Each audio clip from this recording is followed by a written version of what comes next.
Welcome back to Sleep Nova. Sit back, relax, and enjoy the show. The night is dark and vast, an ancient canvas of silence spangled with stars. Then, without warning, a new light pierces the sky. A soft glow emerges just above the horizon, growing into a brilliant streak that arches across the darkness. It is a comet, sudden, bright, ancient, beyond measure. The sight catches your breath. There is something primeval in this glowing apparition, as if a piece of the dawn of the cosmos has come visiting. It hangs like a celestial torch, its tail a shimmering train of pale light. In that moment of discovery, under that cosmic beacon, you feel the pull of both wonder and reverence. Time seems to slow as the comet's tail unfurls across the stars, a ghostly plume etched in the night. Standing there, you are not merely an observer, you are a participant in an age-old human story of awe. Thousands of years ago, someone like you looked up at such a sight with trembling heart, wondering what it meant. Was it a herald of doom, a dragon of the skies, or a divine messenger? Myths sprang from moments like this. A dragon's fiery breath, a sorcerer's wand, a weeping ghost of a long-dead star. Even knowing the science, you can feel those old echoes. A comet ignites the imagination. Its beauty is laced with a whisper of terror from our ancestors' memories. But armed with understanding, awe overtakes fear. You stand in quiet excitement, aware that you are witnessing a traveler that may have last passed this way when civilizations were young. What exactly is this cosmic wanderer that paints the sky? To the naked eye, it looks like a star with a wispy tail, but in truth it is something far more intricate. At the heart of the spectacle is the comet's nucleus, a small, solid core, often just a few kilometers across. You cannot see it from Earth, but hidden in the comet's brilliance is that nucleus, a dark, irregular lump of ice and dust, like a frozen capsule of time. As the comet drew nearer to the sun on its long journey, the warmth began to awaken it. Ice locked away for eons began to sublimate directly into gas, jetting out from the nucleus and dragging dust with it. This activity created a fuzzy, luminous cloud around the nucleus, known as the coma. The coma is what gives the comet that hazy star-like head, a diffuse sphere of gas and dust that can swell to tens of thousands of kilometers across, enveloping the nucleus in a glowing shroud. The sunlight and the solar wind, those incessant streams of charged particles blowing outward from the sun, grab hold of the coma and sculpt it into the comet's magnificent tail. In fact, the comet wears not just one tail but often two, one of dust and one of ionized gas. The dust tail, formed by tiny grains pushed gently by the pressure of sunlight, shines with the reflected light of the sun. It often appears curving and broad, a fan of golden white that traces the comet's recent path. The ion tail, made of gases that have been ionized, electrically charged, by solar ultraviolet light, is caught up and carried straight outward by magnetic fields in the solar wind. This tail is usually narrow and straight, often tinted blue from glowing carbon monoxide ions. It points directly away from the sun, a taut streamer of plasma connecting the comet to our star's influence. Tonight, under your gaze, the dust tail of our comet sweeps upward, slightly arched, while a fainter bluish filament, the ion tail, points off in another direction, straight as an arrow away from the sunset. The whole structure is otherworldly, a cosmic plume that dwarfs any planet, yet it emanates from a core no larger than a mountain. It is as if a snowball the size of a city has lit a long torch in the vacuum of space. You marvel at the contradiction, how something so small can create a vision so huge and splendid. But that is the nature of comets, those dirty snowballs of the solar system. They carry within them the potential, under the sun's touch, to become ephemeral giants, with tails millions of kilometers long that can stretch across the sky. As you watch, the comet slowly glides against the backdrop of stars. It moves noticeably from night to night, a visitor on its way through our cosmic neighborhood. This very movement, so slow and stately, hints at the comet's long journey. It came out of the dark, and it will return to the dark, following a grand elliptical path around the sun. Its appearance is a brief performance in the inner solar system, a visit to the realm of sunlight, before it heads back to cold outer reaches. The thought tugs at something in your heart. You are seeing a traveler that has spent most of its life in darkness, far beyond the worlds we know, and soon it will be gone again. There is an almost melancholy beauty to it. This lonely voyager flaring into glory when near the sun, then vanishing for centuries or millennia. And where did it come from, this ancient wanderer? To truly appreciate the comet, one must trace its origin story out to the fringes of the sun's domain. It likely began its journey in the outermost regions of the solar system, a place where countless such icy bodies dwell.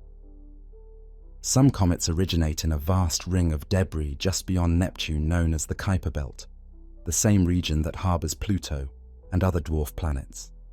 Out there, in the frigid twilight at the edge of the sun's influence, lie innumerable frozen objects. For eons they orbit quietly, like embers left over from the solar system's formation. Every so often, a gravitational nudge, perhaps a slight tug from a passing planet, or the distant alignment of giants, disturbs one of these ice-laden worlds. It gets diverted from its stable path and sent sunward. What was once a remote, frozen chunk, invisible in the darkness, becomes a comet alive with light as it nears the sun. Other comets hail from even farther away, the mysterious Oort cloud, a spherical halo of icy bodies encasing our solar system at incomprehensible distances. The Oort cloud is thought to be a shell of trillions of cometary nuclei, stretching almost a quarter of the way to the nearest stars. Out there, the sun is merely a distant glimmer, and temperatures are only a few degrees above absolute zero. A comet born in the Oort cloud may spend millions of years circling in deep freeze, never coming near the inner planets. But occasionally, the subtle gravitational tides of the galaxy or the brief intrusion of a passing star jostles the Oort cloud. When that happens, one of these ancient icebergs can be dislodged, beginning a slow fall toward the sun. Such a comet arrives from any direction. Unlike Kuiper Belt comets, which travel near the plane of the solar system, an Oort cloud comet can plunge in from the north, south, or anywhere. Many of the great comets of history, those with extremely long periods or even one-time visitors, began their journeys here, in the solar system's distant comet cradle.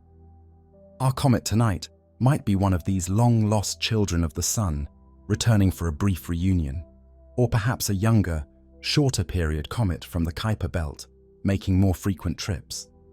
In either case, it carries a priceless cargo, the primitive material of the early solar system.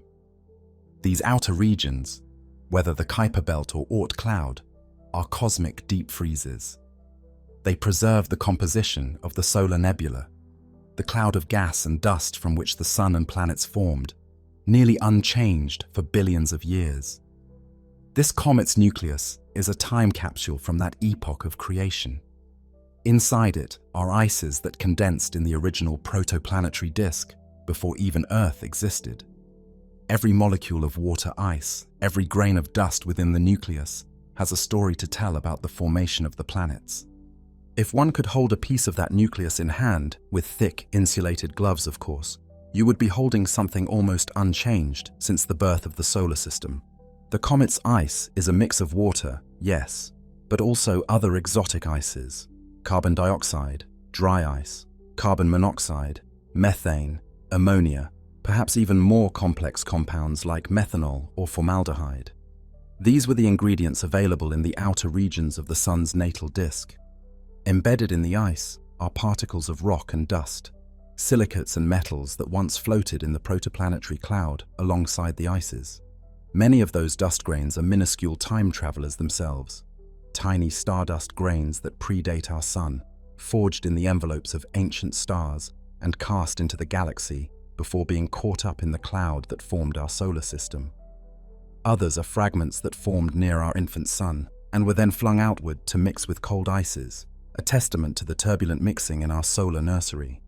Each comet, then, is a miniature museum of solar system history, containing both the coldest ices and traces of the hottest fires from our system's birth. As the comet's nucleus races through space, its ices vaporizing and dust spewing out, it actively sheds this ancient material. The very dust you see glinting in the tail was once part of that primordial nebula, now catching sunlight once again. In a poetic sense, the comet is sharing its memories as it travels by. Its ice is memory, its dust is story.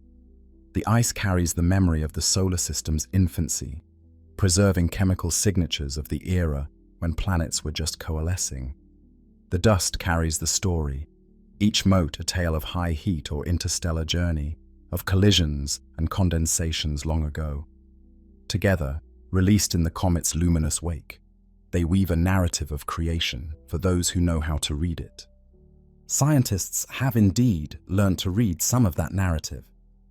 Space missions have sampled comet dust, and within those tiny grains, they discovered complex organic molecules, the stuff of life's prelude. It turns out that comets are laden with carbon-based compounds, chains and rings that form easily in the chemistry of interstellar space and protoplanetary disks. When the Stardust probe brought dust from Comet Wild 2 back to Earth, laboratory analyses revealed glycine, a simple amino acid, and a variety of other organic molecules. Think of that, building blocks of life, found in the tail of a comet. And not just one or two. Comets seem to be rich in organics, with some scientists estimating that perhaps half of the dust by mass is composed of complex organic material. These are not living things, but they are the raw ingredients from which living chemistry can spring. In addition, analysis of comet samples and observations shows they often contain a lot of carbon, hydrogen, oxygen, and nitrogen, the very elements that make up our bodies. Phosphorus has been detected too, another element vital for life, present in DNA and cell membranes on Earth. In essence, comets carry a toolkit of life's essentials kept on ice. This realization has dramatically expanded our appreciation for what comets are, not just icy dirt balls, but potentially couriers of life's ingredients across the cosmos. They travel with stores of water, myriad organic molecules, and even simple amino acids, preserved in the deep cold and delivered to any world, lucky or unlucky, enough to cross their path. But these ingredients remain locked within until the comet nears the sun. Only then does the great thaw begin.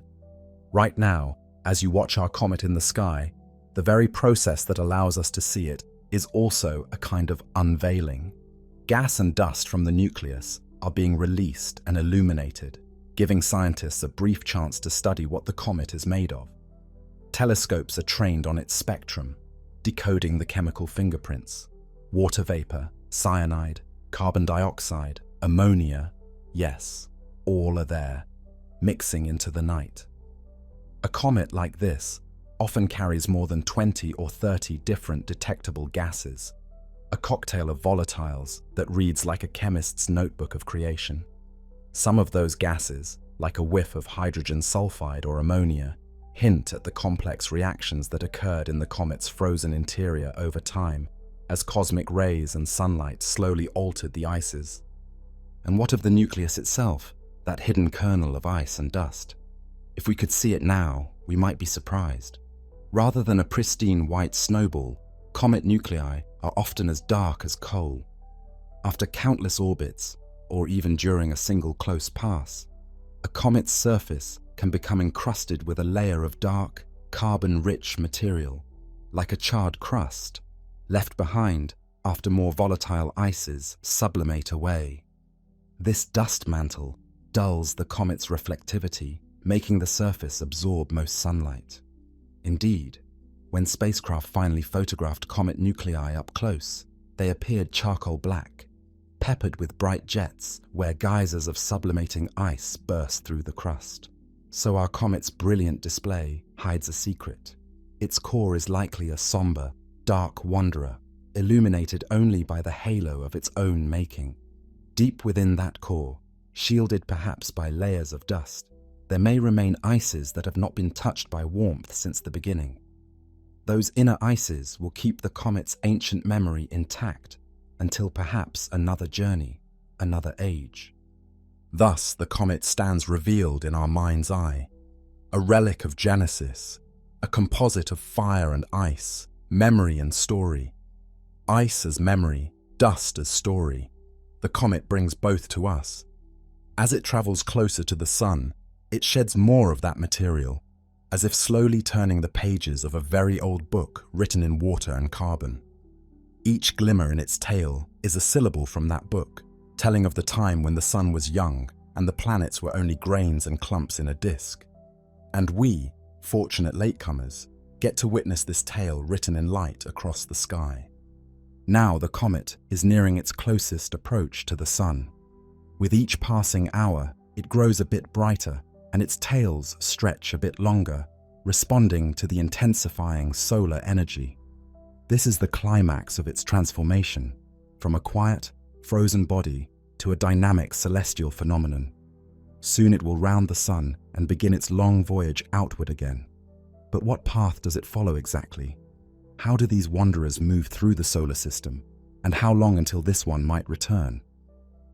The next act in the comet's story is one of motion, an elegant dance on the strings of gravity with a tempo measured in centuries and millennia. The comet's journey is governed by celestial mechanics as precise as they are grand. This glowing visitor is not wandering aimlessly through the night. It is obeying the sun, bound in an extended ellipse by the star's gravity. Most comets travel on elongated orbits that carry them from the deep freeze of the outer solar system into the warm inner regions and back out again. Some ellipses are so stretched that they are nearly open paths. The comet spends only a fleeting few weeks or months near the sun, and decades or centuries out in darkness. Our comet, too, is tracing such a path. Night after night, as you have observed, it shifts position among the stars, moving faster as it draws nearer to the sun's embrace. It is like a prodigal child rushing through the inner solar system, swinging around the sun, and then set to flee back to the outer darkness. Each comet's orbit has its own rhythm. Some, like the famed Halley's Comet, complete a circuit in roughly a human lifetime, appearing about once every 75 years or so, returning to our skies across the generations. Halley's Comet has been recorded since antiquity, each visit a bookmark in human history, connecting disparate eras with its periodic light. Many other comets have longer periods, hundreds, thousands, even millions of years, and some are on trajectories so expansive that they will never return at all. After one pass by the sun, they are flung on escape paths into interstellar space, never to be seen again. Our current comet might be a long-period one. Perhaps it last visited when humans had just begun building cities, or perhaps it has never been here before at all, making its inaugural swing into the inner solar system since the time it formed. As the comet loops around the sun at its closest approach, the moment called perihelion, it reaches its greatest velocity. The sun's gravity pulls it into a swift slingshot. Then, as it recedes outward, it gradually decelerates, like a runner tiring on a long uphill climb. If we could trace its path from high above, we'd see a graceful elongated ellipse, or perhaps a near parabolic arc, with the sun offset from the center. The comet's motion is a kind of physical poetry, a dance governed by Kepler's laws of orbital motion, speeding up when near the sun, slowing far away, sweeping out equal areas in equal times. In its motion, we can almost sense the ticking of a cosmic clock. Indeed, motion is time for a comet. For Halley's Comet, one orbit is roughly a human lifetime. For others, one orbit might outlast human civilizations. The orbital period of a comet becomes a measure of time on a scale far grander than our own. It reminds us that what seems a brief spectacle to us may be just one heartbeat in the comet's own centuries-long year. Now imagine the fate of our comet after this swing by the sun. It will recede into darkness again, but not quite the same as it arrived. Every visit to the sun transforms a comet a little. The heat vaporizes some of its ice, carrying away a portion of its mass. Sometimes the very shape of the nucleus may change. Surfaces carved by jetting gas, cliffs collapsing as supportive ice beneath them dwindles, new fractures forming from thermal stress. A comet is not static. It's evolving with each passage. In a sense, these are living worlds in dormancy that awaken, shed material, and then return to slumber. Over many such cycles, a comet can drastically alter. Some comets, especially the ones on shorter orbits that pay frequent visits to the sun, so-called periodic comets, gradually run out of the volatile ices that make them spectacular. Their once active surface may become covered in thick insulating dust, and the dramatic outgassing wanes. They become shadowed relics, dark, inert objects that masquerade as asteroids. Astronomers suspect that several near-Earth asteroids are actually extinct comets, comets that have shed their icy mantles and are now quiet, rocky bodies orbiting the sun without coma or tail. It's an intriguing life cycle, born in the distant cold, briefly flamboyant in youth and middle age when the sun's heat makes them grow comas and tails, and eventually settling into old age as a dormant, coal-black husk. Yet some comets meet far more dramatic fates. Not all survive their trip around the sun intact.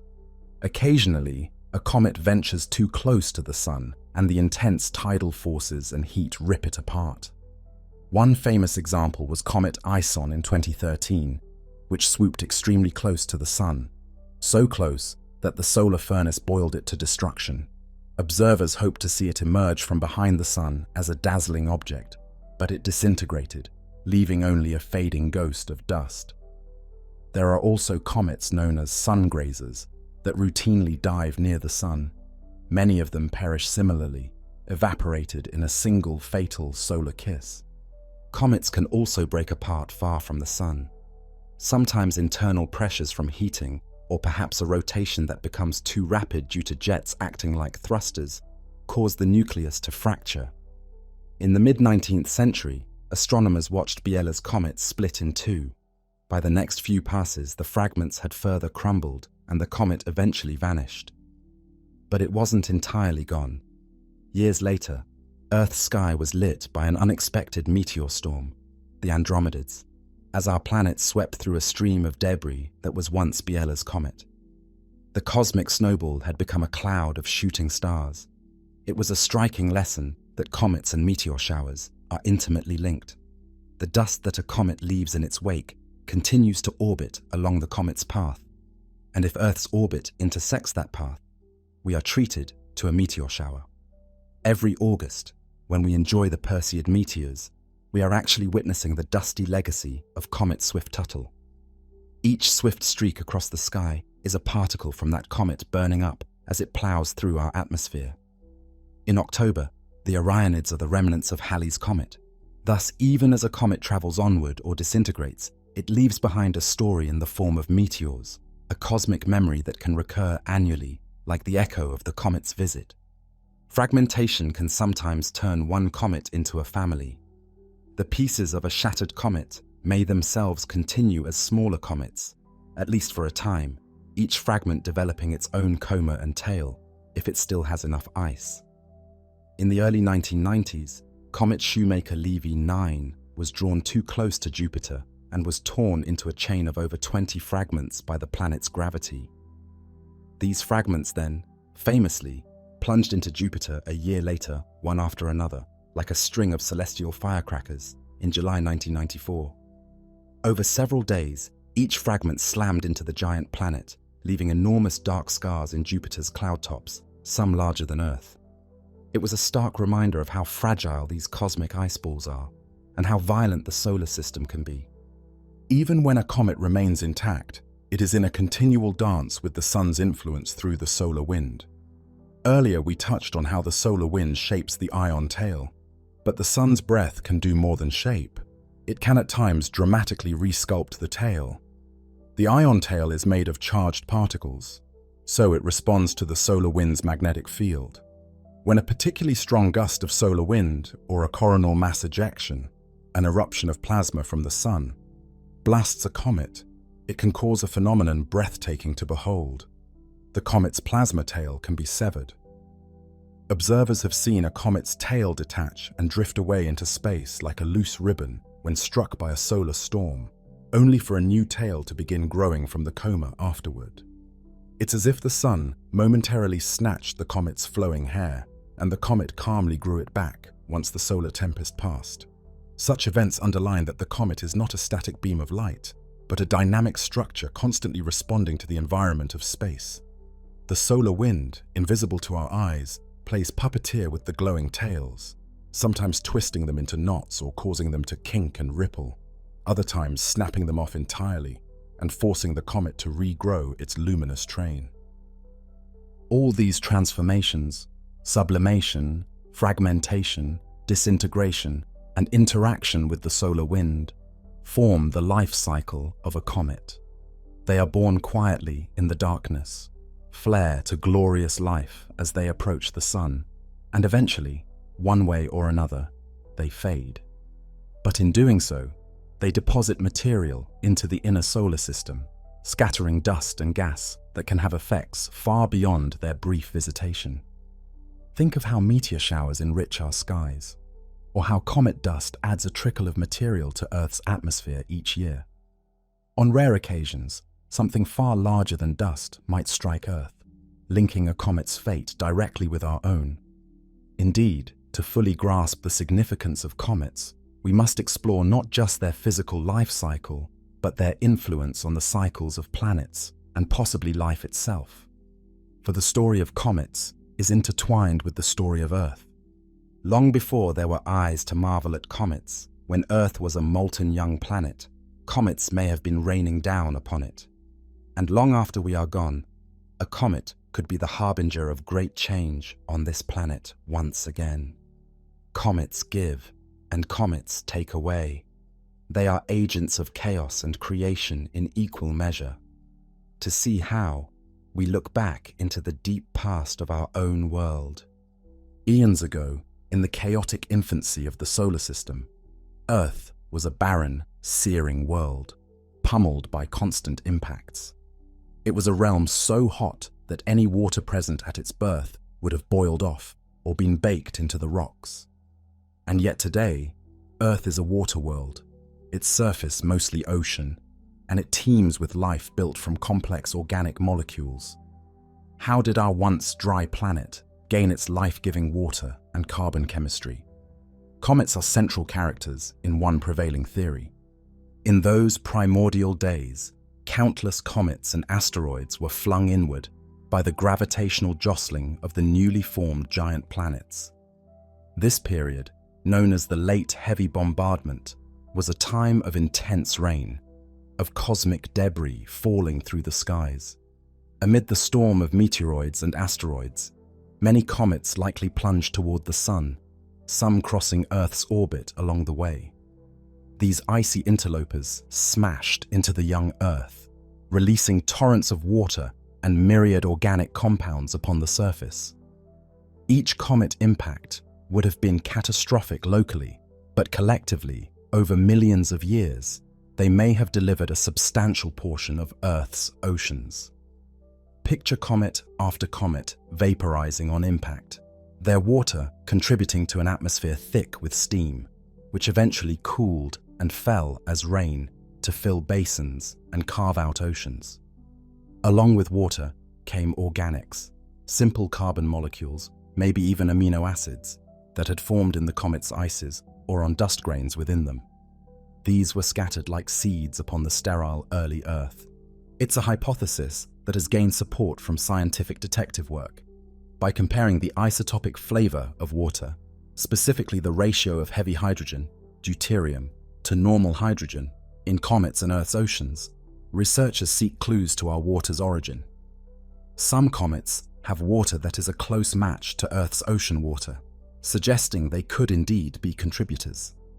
Others have water that is heavier or alien in composition, which initially cast doubt on comets' role, pointing more to asteroids as the main water bearers. But then a pattern emerged. Certain comets known as hyperactive comets, which spew out more water than their surface area suggests because they expose fresh ice in outbursts, have water with an isotopic signature similar to Earth's. One famous example is Comet 103P Hartley 2, whose water was found to be much like Earth's. The thinking is that these hyperactive comets dredge up water from deep inside their nuclei, water that was protected from fractionation, the loss of lighter hydrogen, and retains an Earth-like fingerprint. If so, perhaps many comets hide Earth-like water in their interiors, only releasing it under certain conditions. The debate isn't fully settled, but it's increasingly plausible that a meaningful fraction of our oceans is cometary water. Beyond water, the delivery of organics might be even more crucial. Earth's nascent environment had to gather the raw materials for life, and comets were like cosmic delivery trucks for complex carbon molecules. The discovery of amino acids in comet dust and of organic compounds like sugars and nucleobases in meteorites suggests that the basic toolkit for life's chemistry was readily available in space and likely rained down on the early Earth. It's a humbling thought. The carbon in your muscles, the nitrogen in your DNA, some of those atoms and molecules could have arrived in the fiery plunge of comets long ago. We are, in a very real sense, part comet. In those tumultuous early times, each fiery impact that delivered water also delivered destruction. But Earth eventually cooled, water pooled, and chemistry began to stir in those waters. Perhaps the organics from comets mixed with those from asteroids and from Earth's own atmosphere to form the soup of life's beginnings. Some scientists even speculate about comets not just seeding ingredients, but possibly ferrying actual microscopic life, though the survival of life through the trauma of space travel and impact seems very unlikely. More concretely, comets likely helped set the stage for life on Earth by providing the ingredients and maybe even triggering environments like impact-heated pools or hydrothermal systems, where those ingredients could assemble into self-replicating molecules. So the comets, which for so long were feared as omens of death, may have been in part bringers of life. It's a beautiful irony. The disastrous stars, as ancient people called them, from the Latin dis aster, bad star, possibly delivered the water we drink and the carbon frameworks on which our bodies are built. With each comet that we study, we learn more about this connection. The Rosetta mission's findings of complex organics and the presence of glycine in Comet 67P reinforce that comets carry many of life's building blocks. And just think, every meteor shower that sprinkles Earth is perhaps delivering a few more microscopic grains of exotic carbon or specks of prebiotic matter into our environment. The exchange between Earth and comets didn't end in the distant past. It continues at a slow drip even now. Looking up at our comet now, you might see it differently knowing this. It is no longer just a distant light. It is a relative of sorts, a visitor from the family that helped create our home's oceans and air. The emotional experience of seeing a comet, already intense, gains another layer: gratitude. Without such celestial wanderers, Earth might have remained a dry rock.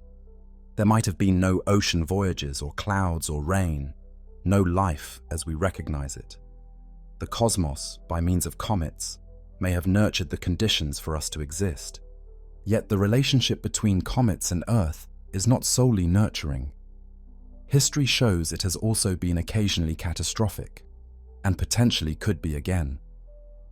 The same impacts that brought water in the distant past could, in a later era, bring ruin. To understand that duality, consider not just the deep past, but events within human memory and scientific observation. Consider those famous comets that have intersected not with Earth directly, but with our understanding and fears. Let us recall some of the notable comets that have blazed into human history, shaping culture and science, and even one that collided with a planet in our own lifetime. They each have lessons to teach about both the promise and peril of these cosmic wanderers. Throughout the ages, a few comets have stood out so vividly that they earned a place in human memory and history. They became more than just celestial objects. They became characters in our cultural story. One such comet is Halley's Comet, arguably the most famous of all. It is a returning wanderer, revisiting the inner solar system roughly every human lifetime.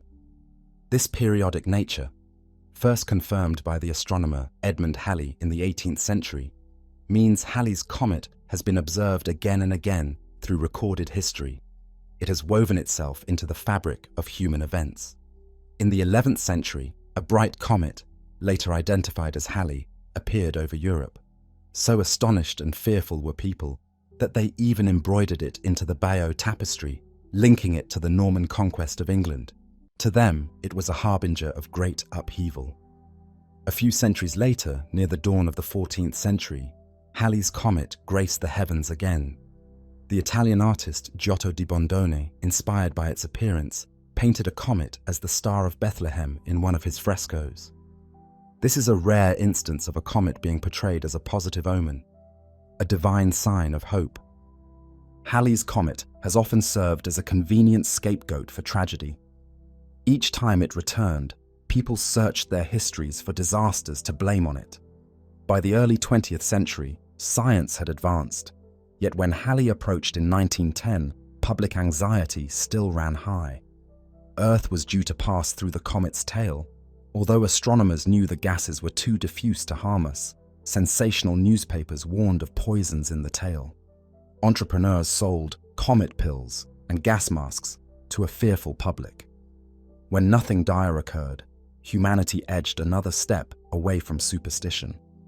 This same comet has also marked personal stories.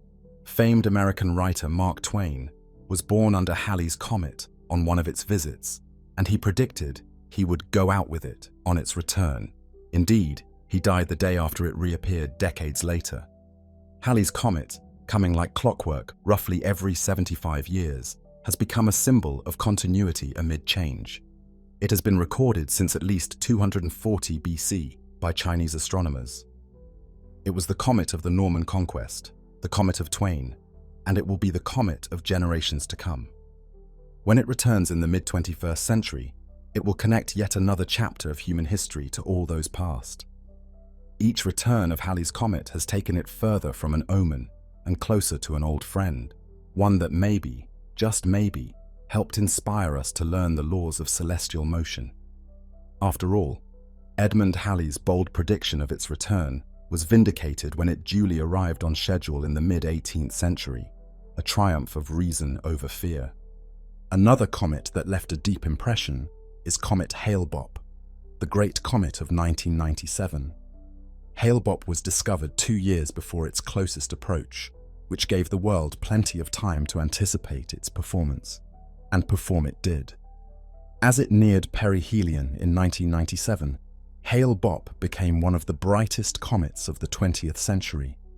It was visible to the naked eye for a record 18 months, an almost unheard of duration. Night after night, people could step outside and see its brilliant form hanging in the sky. It sported a dazzling white dust tail and a delicate blue ion tail, both clearly visible even from light-polluted cities. Under dark rural skies, Hale-Bopp was breathtaking, a luminous apparition with twin tails fanning out, one a broad curved sweep of pale gold, the other a straight ray of electric blue. Many who saw it still speak of it as the once-in-a-lifetime spectacle it was. Hale-Bopp became a media sensation, drawing millions of casual observers out to look upward. For the vast majority, Hale-Bopp was a source of joy and wonder. Families had comet-gazing picnics. Photographers took stunning images that adorned magazine covers. It reminded humanity that even in the late 20th century, with entertainment on screens and lights drowning out the stars, a natural celestial event could captivate the world. Sadly, there was a darker footnote. A cult called Heaven's Gate believed a spaceship was following the comet and committed mass suicide as Hale-Bopp peaked. A tragic reminder that even in modern times, comets can inspire dangerous fantasies in the unhinged. But for nearly everyone else, the comet was purely a wonder, not a portent of doom. It also provided scientists a prolonged opportunity to study a bright, active comet. Its great intrinsic brightness, partly due to an unusually large nucleus, tens of kilometers wide, and long duration, allowed detailed observations of its behavior, providing a wealth of data on cometary gas and dust dynamics. After 1997, Hale-Bopp receded toward the outer solar system. It won't return for over 2,500 years, but it left an enduring memory that will be recounted in astronomy books and by those who saw it. In more recent times, comet Neowise, officially CE 2020 F3, became a household name. In July 2020, during a period of global isolation and anxiety, this unexpected visitor offered a celestial respite. Discovered by a space telescope only a few months prior, Neowise survived its passage by the Sun and emerged into the Northern Hemisphere's evening skies as a striking object. For those who ventured out at dusk or before dawn, often from backyards or lonely country roads, Neowise displayed a graceful golden dust tail and a fainter ion tail. It wasn't as brilliant as Hale-Bopp had been, but it was the most impressive comet in decades, easily visible to the naked eye, especially under clear, dark skies. Photographs of comet Neowise went viral. Images of a curving comet above city skylines, above quiet, pandemic-deserted streets, above mountain ranges and lakes. People across the Northern Hemisphere, many seeing a bright comet for the first time, found solace and even delight in its presence. For a few weeks, news feeds and social media were filled not just with earthly troubles, but with photos and exclamations about the comet. It felt like a gift from the universe in a troubled year, a reminder that beyond our immediate crises, there is still beauty and wonder. Neowise 2 is now departing on a long orbit, not to return for nearly 7 millennia. Its visit was fleeting but uplifting, a kind of cosmic encouragement at a time when humanity needed a bit of hope and perspective. Not all notable comets are remembered for gracing Earth's skies. Some are famous for their fate elsewhere. Comet Shoemaker-Levy 9 is one such comet, known not for a spectacle to human eyes, but for a dramatic cosmic collision. In 1993, astronomers Carolyn and Eugene Shoemaker and David Levy discovered a strange, squashed-looking comet near Jupiter. It turned out that this comet had been captured by Jupiter's gravity and torn into pieces. By 1994, those pieces, over 20 of them, were on a collision course with Jupiter. In July 1994, the world watched as, one after another, the chain of comet fragments slammed into Jupiter's southern hemisphere. Each impact released energy equivalent to many millions of nuclear bombs. Earth-based telescopes saw huge dark blotches appear on Jupiter's clouds, bruises the size of Earth itself, where plume after plume of debris rose and fell. This was the first time in history that humans directly witnessed a collision between two celestial bodies. The event riveted astronomers and the public alike. It was sobering. If such a fragment, a few kilometers across, had hit Earth, we would be looking at an extinction-level event. Thankfully, mighty Jupiter took the hit. In fact, Shoemaker-Levy 9's demise underscored Jupiter's role as a cosmic guardian. Its gravity often sweeps up comets that might otherwise menace the inner solar system. The comet's dramatic end gave planetary scientists an unprecedented look at an impact's effects and, in a sense, served as a wake-up call about cosmic impacts in our own neighborhood. It taught us that giant impacts are not just relics of the distant past. They can happen in real time, in our cosmic backyard. These four comets, Halley, Hale-Bopp, Neowise, Shoemaker-Levy 9, each tell a different tale. Halley connects us to history, and the cyclical nature of time in the heavens. Hale-Bopp dazzled with its brilliance and longevity, uniting people in collective awe. Neowise arrived as a serendipitous gift during a dark time, a reminder of wonder beyond our immediate troubles. Shoemaker Levy 9 dramatically illustrated the ongoing power of cosmic events and our need to pay attention to the skies not just for inspiration, but for safety. Through them, we see the many faces of comets, periodic and familiar, sudden and spectacular, gently inspirational, or violently instructive. They have been interpreted through the ages as omens or miracles, and now we interpret them as natural phenomena rich with information. In understanding these comets, we better understand the solar system and ourselves. For much of human history, comets were enigmatic, often feared. The sudden appearance of a comet, unpredictable and striking, shattered the normalcy of the night sky. To people who believed the heavens reflected divine will or signaled events on Earth, a comet's arrival was an intense portent. Ancient Chinese records called comets broom stars or guest stars and linked them to the rise and fall of emperors. In Europe, comets were long viewed as the terror of kings. When a bright comet appeared, it was said to foretell the death of a ruler or a great disaster. The very word disaster comes from Latin roots meaning bad star, showing how deeply that fear was ingrained. Yet, as our understanding grew, the mythological gravity of comets began to fade, replaced by scientific gravity, Newton's gravity. In the late 16th century, the Danish astronomer Tycho Brahe observed a bright comet and noted that it showed no measurable parallax against the background stars. This meant the comet was farther than the moon, contradicting Aristotle's long-held idea that comets were mere atmospheric phenomena. Tycho's revelation placed comets in the celestial realm of planets and stars, subject to the same physical laws. Then Edmund Halley's prediction and the comet's return cemented the idea that comets follow regular orbits, not the caprice of gods. What used to inspire mass panic gradually came to inspire mass curiosity instead. Today, instead of fearing comets, we send spacecraft to meet them face to face. We seek to know them intimately. This transition from dread to curiosity is one of the triumphs of human intellect. But even now, knowing what they are, comets have lost none of their capacity to astonish.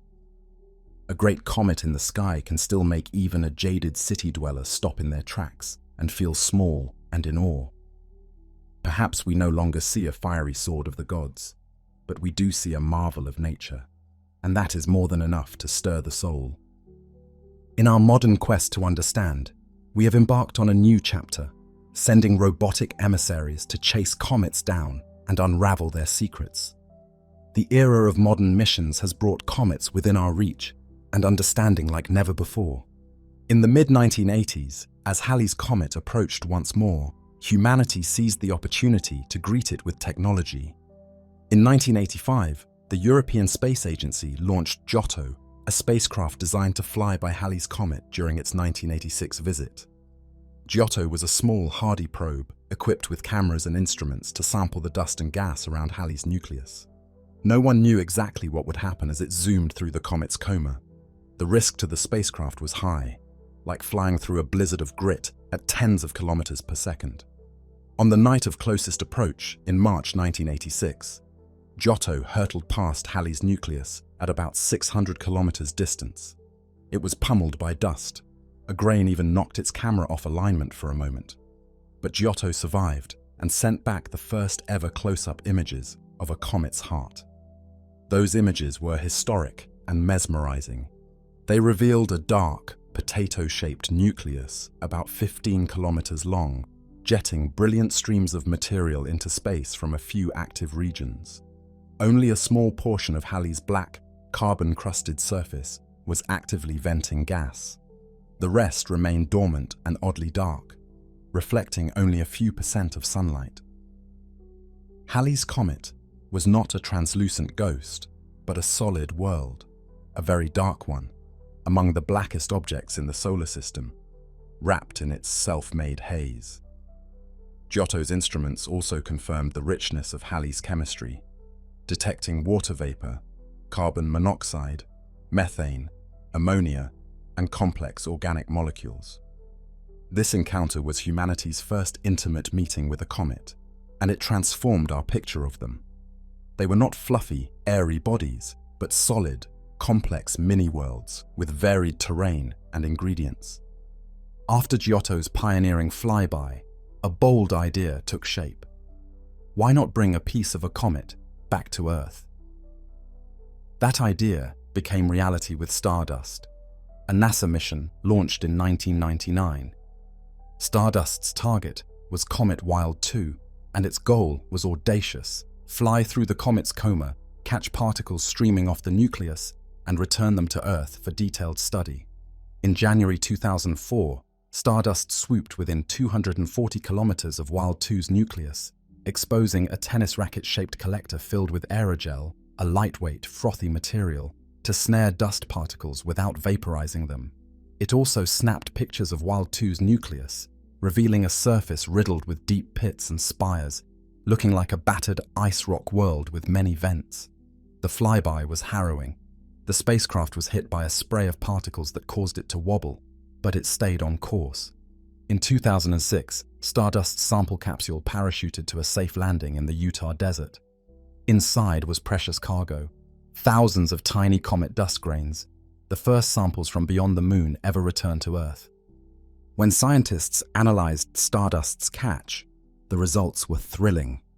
They found minerals that form at high temperatures, like olivine and other crystalline silicates, mixed among the expected ices and carbon compounds.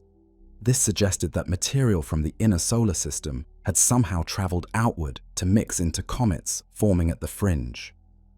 They also definitively found glycine, a simple amino acid, in the samples, proving that such biologically relevant molecules form in comets and can survive eons in space. The comet dust had a large component of complex hydrocarbons as well, a sort of cosmic tar. The Stardust mission showed directly in the lab that comets harbor the raw ingredients that would have been useful to the origin of life on Earth. For the first time, humanity held in its hands pieces of a comet, pieces that smelled of ammonia and almonds, as scientists described the scent of the sample upon opening the canister, owing to trace organics. We were touching the very stuff that had probably helped seed our planet. While Stardust was still en route back to Earth, another daring mission was underway: Deep Impact. This 2005 NASA mission had the dramatic goal of punching a hole in a comet. The target was Comet Tempel 1. Deep Impact carried a 370-kilogram copper impactor, which it released directly into Tempel 1's path, while the main craft observed from a safe distance.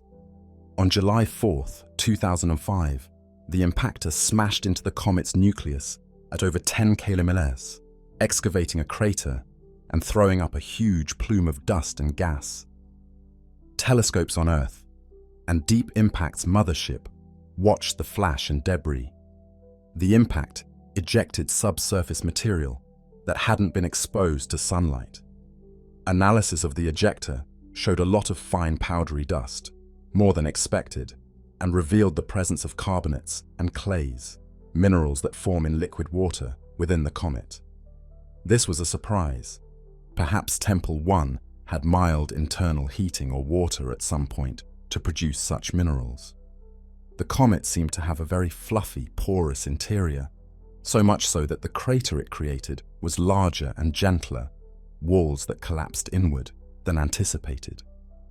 Deep Impact effectively did a controlled excavation of a comet and found that beneath a relatively solid crust was softer, perhaps more fragile material.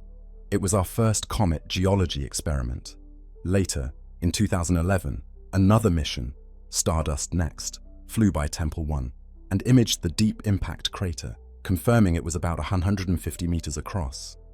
Through Deep Impact, we learned not just composition, but also something about the structural strength and layering of a comet.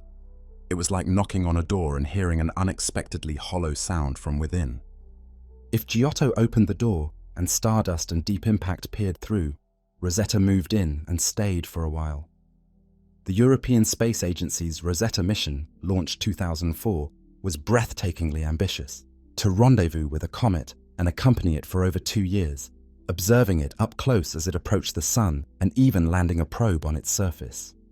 After a 10-year journey, Rosetta arrived at Comet 67P Churyumov-Gerasimenko in mid-2014.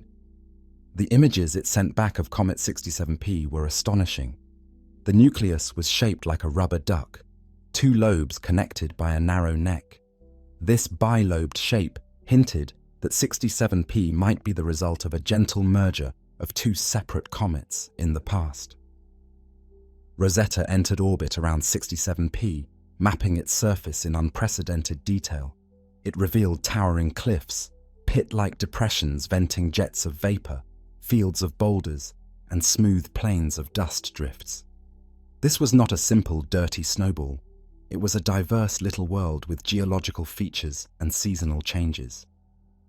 In November 2014, Rosetta deployed its small lander, Philae, to attempt the first landing on a comet. Philae's harpoons failed to fire upon touching down, causing it to bounce twice. It finally came to rest in the shadow of a cliff. Though it didn't land perfectly, Philae still managed to conduct experiments during its initial battery life of about 60 hours. It drilled the surface, finding it surprisingly resistant beneath a softer crust, tasted the local vapors, detecting a bouquet of organic molecules, including some complex ones like nucleobase building blocks, and sent back panoramas from the comet's surface, an alien landscape of dark rocks and looming cliffs, lit by an eerie, faint sunlight. Philae's unexpected resting place meant its solar panels got little light, and it fell silent after a few days. But in those hours, it became the first human-made object to operate on a comet's surface, a truly historic achievement. Meanwhile, Rosetta continued orbiting and observing 67P from above. Over the next 2 years, it watched the comet come alive as it neared perihelion in August 2015. The frozen ground warmed and gushed out jets of gas carrying dust.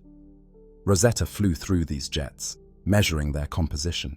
It sniffed a rich array of chemicals: water, carbon dioxide, carbon monoxide, methane, methanol, ammonia, hydrogen cyanide, formaldehyde, hydrogen sulfide.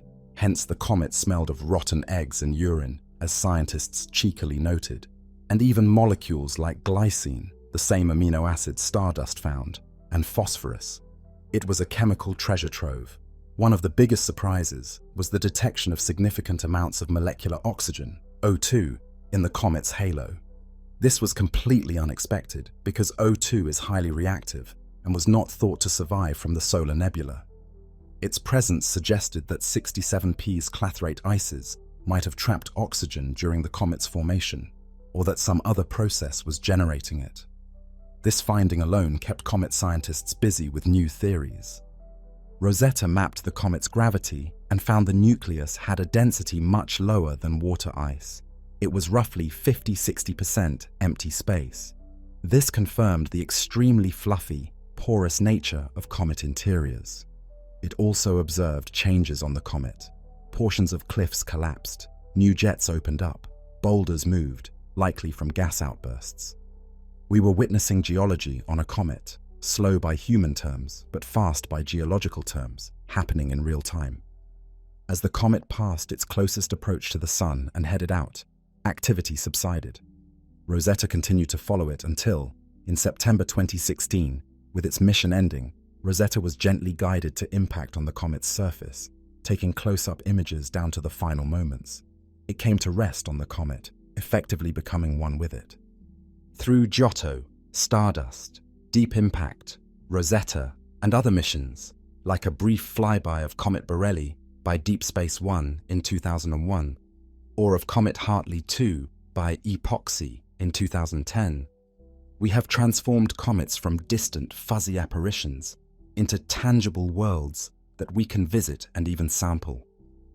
We found that comet surfaces can be as hard as rock in places and as soft as powder in others. We found organic chemicals of complexity beyond what many imagined. We confirmed that much of Earth's water could indeed have come from these ancient ice bearers. We learned that comets are diverse. Some might be built of two fused halves like 67P, others more single-bodied. Some are very chemically rich, others somewhat depleted, as Halley's comet turned out to have an unusual composition with lots of organics and a relative dearth of water. We've learned that their behavior is not random, but driven by solar heating. Yet each comet has its own personality, with different regions turning on at different times, often dependent on the shape and tilt of the comet. Yet despite all these advances, mysteries still cloak comets. In fact, each discovery seems to open new questions. Among the biggest is how exactly comets formed. We know they coalesced in the outer solar nebula. But was it a gentle coming together of icy grains sticking bit by bit, or a more abrupt collapse of a clump of material? Evidence from Rosetta's images of 67P's goosebumps, small meter-sized clumps on the surface, suggests comets might be aggregates of smaller building blocks, loose piles of pebbles that assembled under weak gravity. Their high porosity supports this idea of a gentle assembly, like a cosmic snowdrift. But we haven't witnessed it directly. It remains an active area of research, with some leaning towards the pebble accretion model, and others considering whether large instabilities in the protoplanetary disk caused kilometer-sized comets to condense rapidly. We also still wonder what lies beneath the surface of comets. Rosetta gave us hints.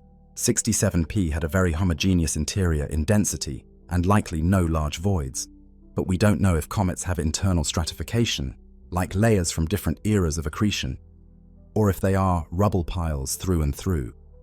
We haven't yet drilled deeply into a comet. Filey tried a shallow drill.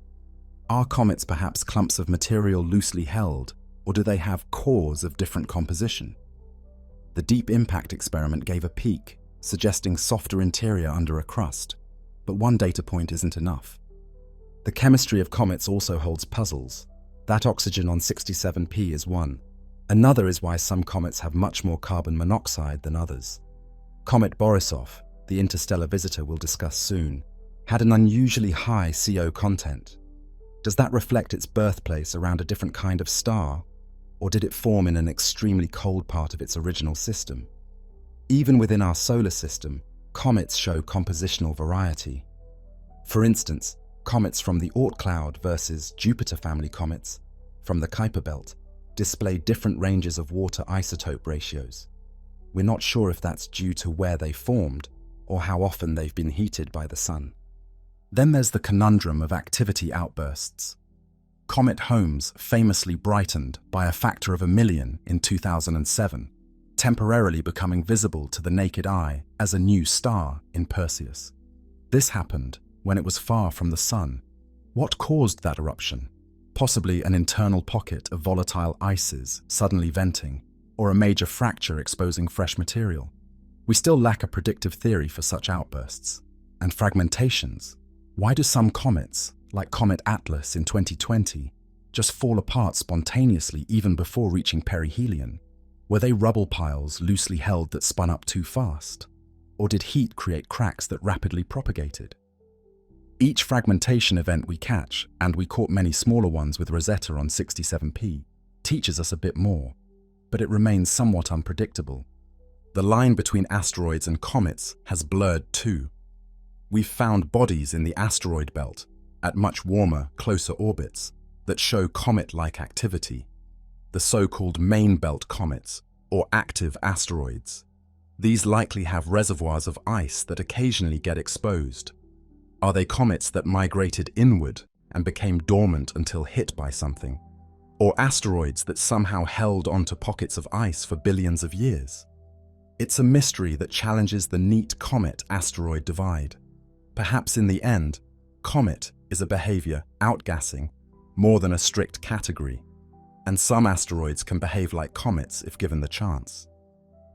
Just as we began to settle into our new understanding of comets, the cosmos threw us a curveball from beyond our solar system. In recent years, a thrilling new chapter in the story of comets began with the appearance of objects from other star systems. These interstellar visitors have expanded our perspective and raised intriguing questions. The first of these was spotted in late 2017, an object later named Oumuamua, Hawaiian for Scout. It was the first confirmed interstellar object passing through our solar system. But Oumuamua did not announce itself with a coma or tail. It appeared as a dot of light, like an asteroid. As astronomers tracked it, they realized it had come on a one-way hyperbolic trajectory from far beyond and was already outbound. Oddly, it showed no signs of outgassing. No fuzzy coma was detected despite sensitive searches. Yet, as more data came in, something strange appeared. Oumuamua's trajectory was deviating slightly from what pure gravity would dictate. It was as if a gentle force were pushing it, akin to cometary outgassing.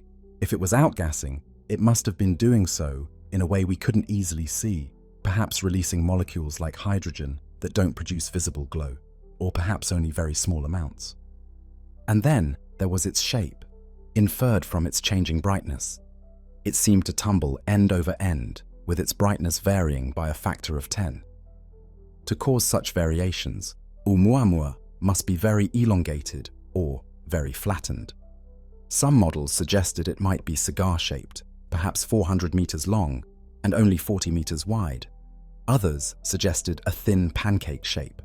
Either way, it was unlike any comet or asteroid we had seen.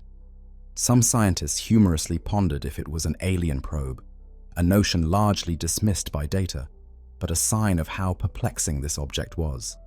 The leading natural explanations were that Oumuamua was a fragment of a larger body tidally shredded by a star, or that it was a dry comet, one whose volatiles had been mostly spent, leaving it with just enough gas to nudge it, but not enough to form a visible coma.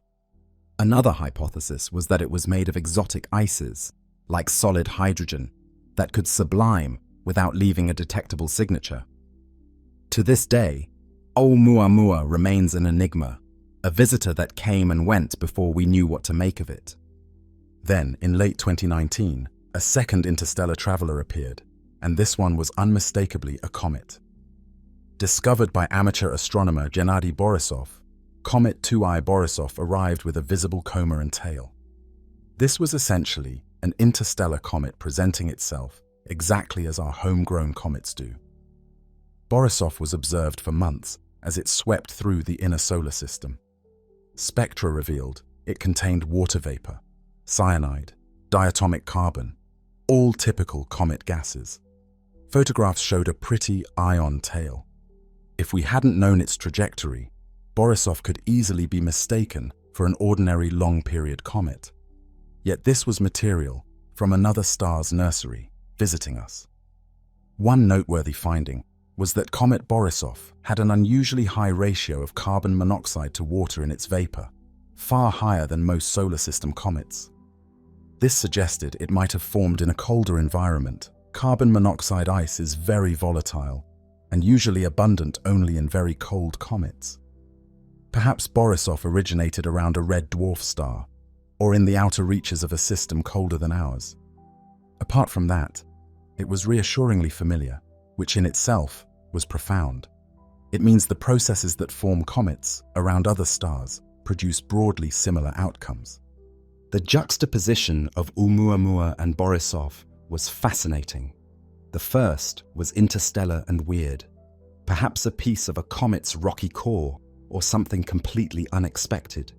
The second was interstellar and yet comfortingly recognizable as a comet. These two barely begin to hint at the diversity of objects wandering between the stars. Our solar system likely ejected trillions of small objects during its formation too. Some of those might have reached other stars. Likewise, some comets in our Oort cloud might be immigrants from other stars born in the Sun's birth cluster. Interstellar comets are messengers between planetary systems.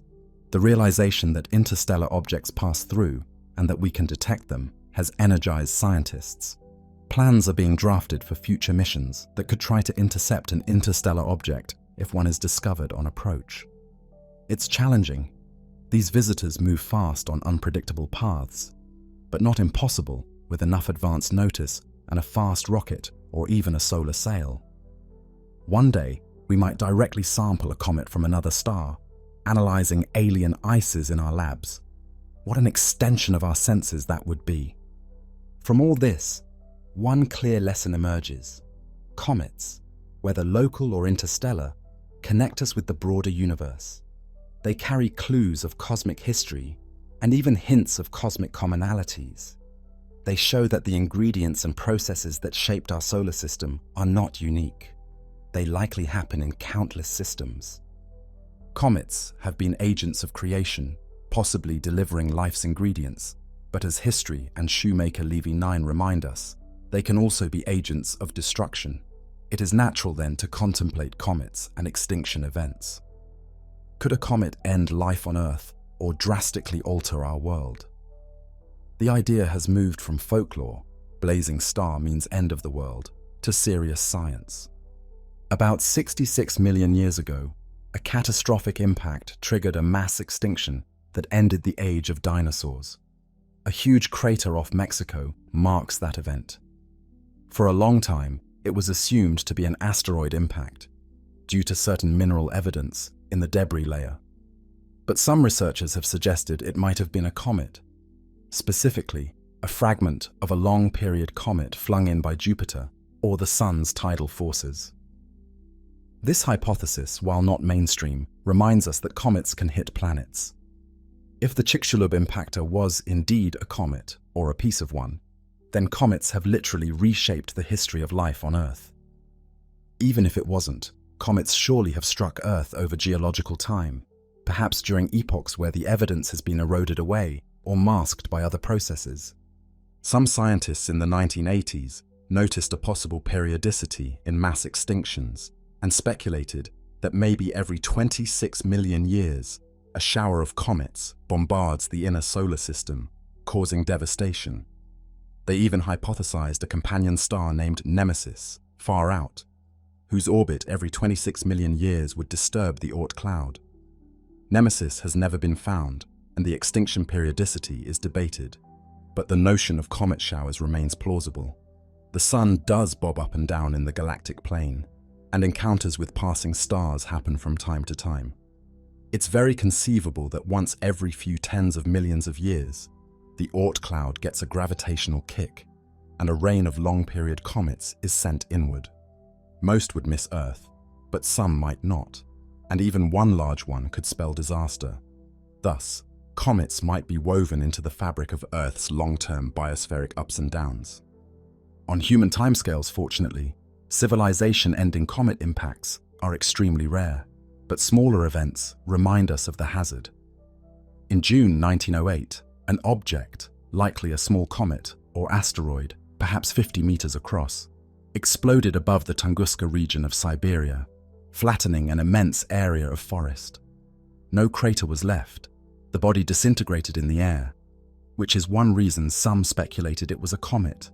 All ice and dust, no solid remnants. Whether comet or asteroid, the Tunguska event released energy comparable to a large nuclear bomb. Had it occurred over a city, it would have obliterated it.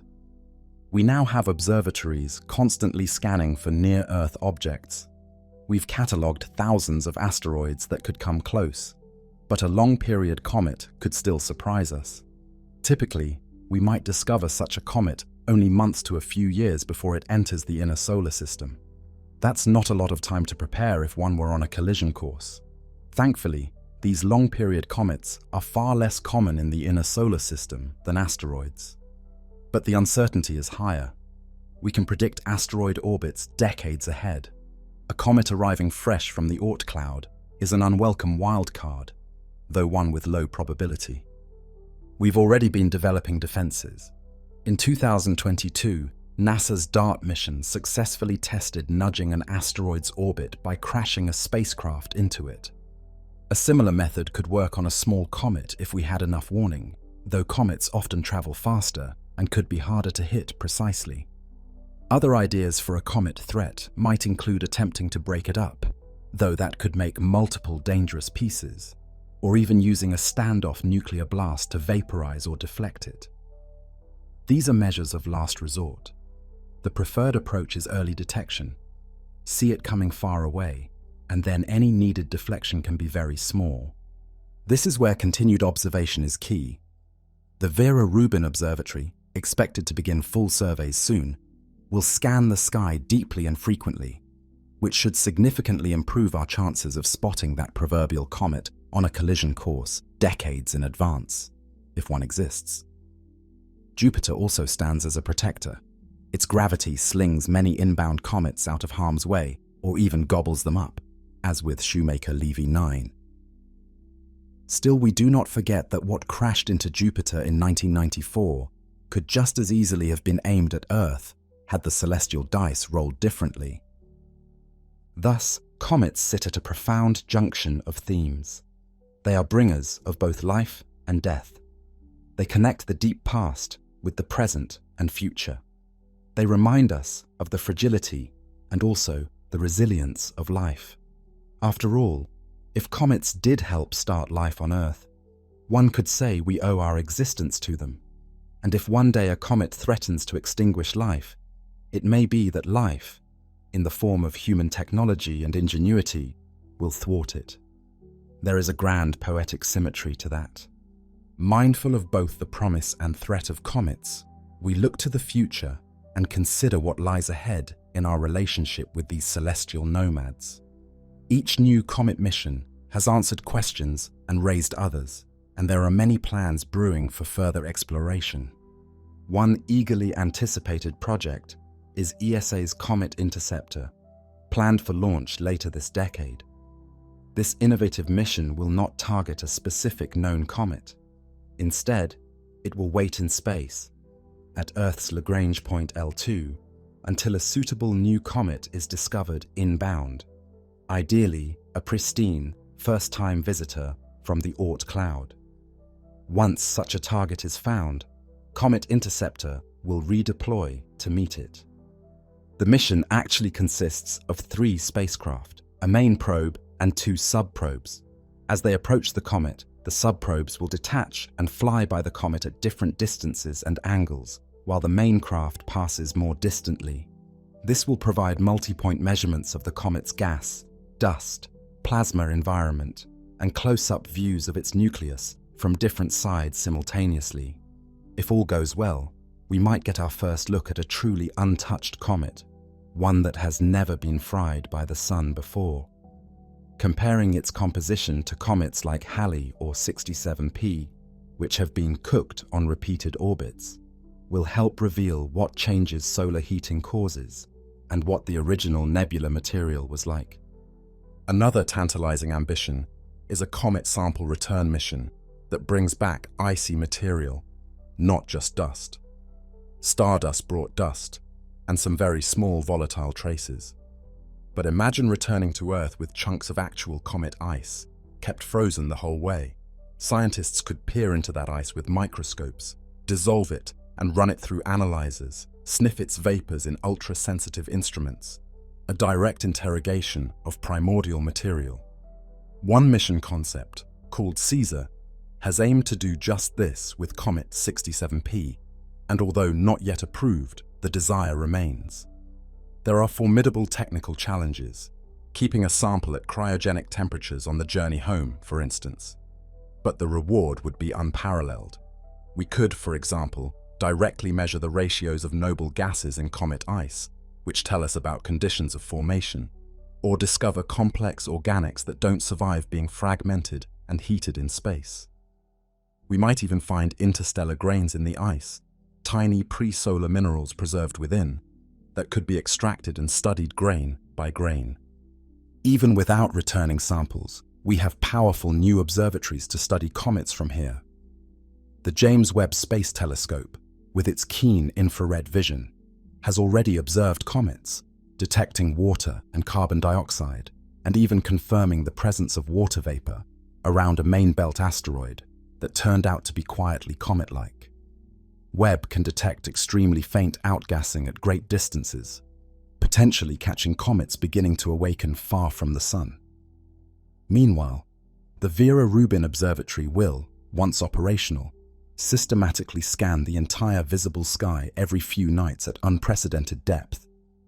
This means it will catch new comets, likely in the outer solar system, and track changes in brightness or even detect splitting events. Rubin might give us early alerts for comets that could become great spectacles or, as discussed, any that pose hazards.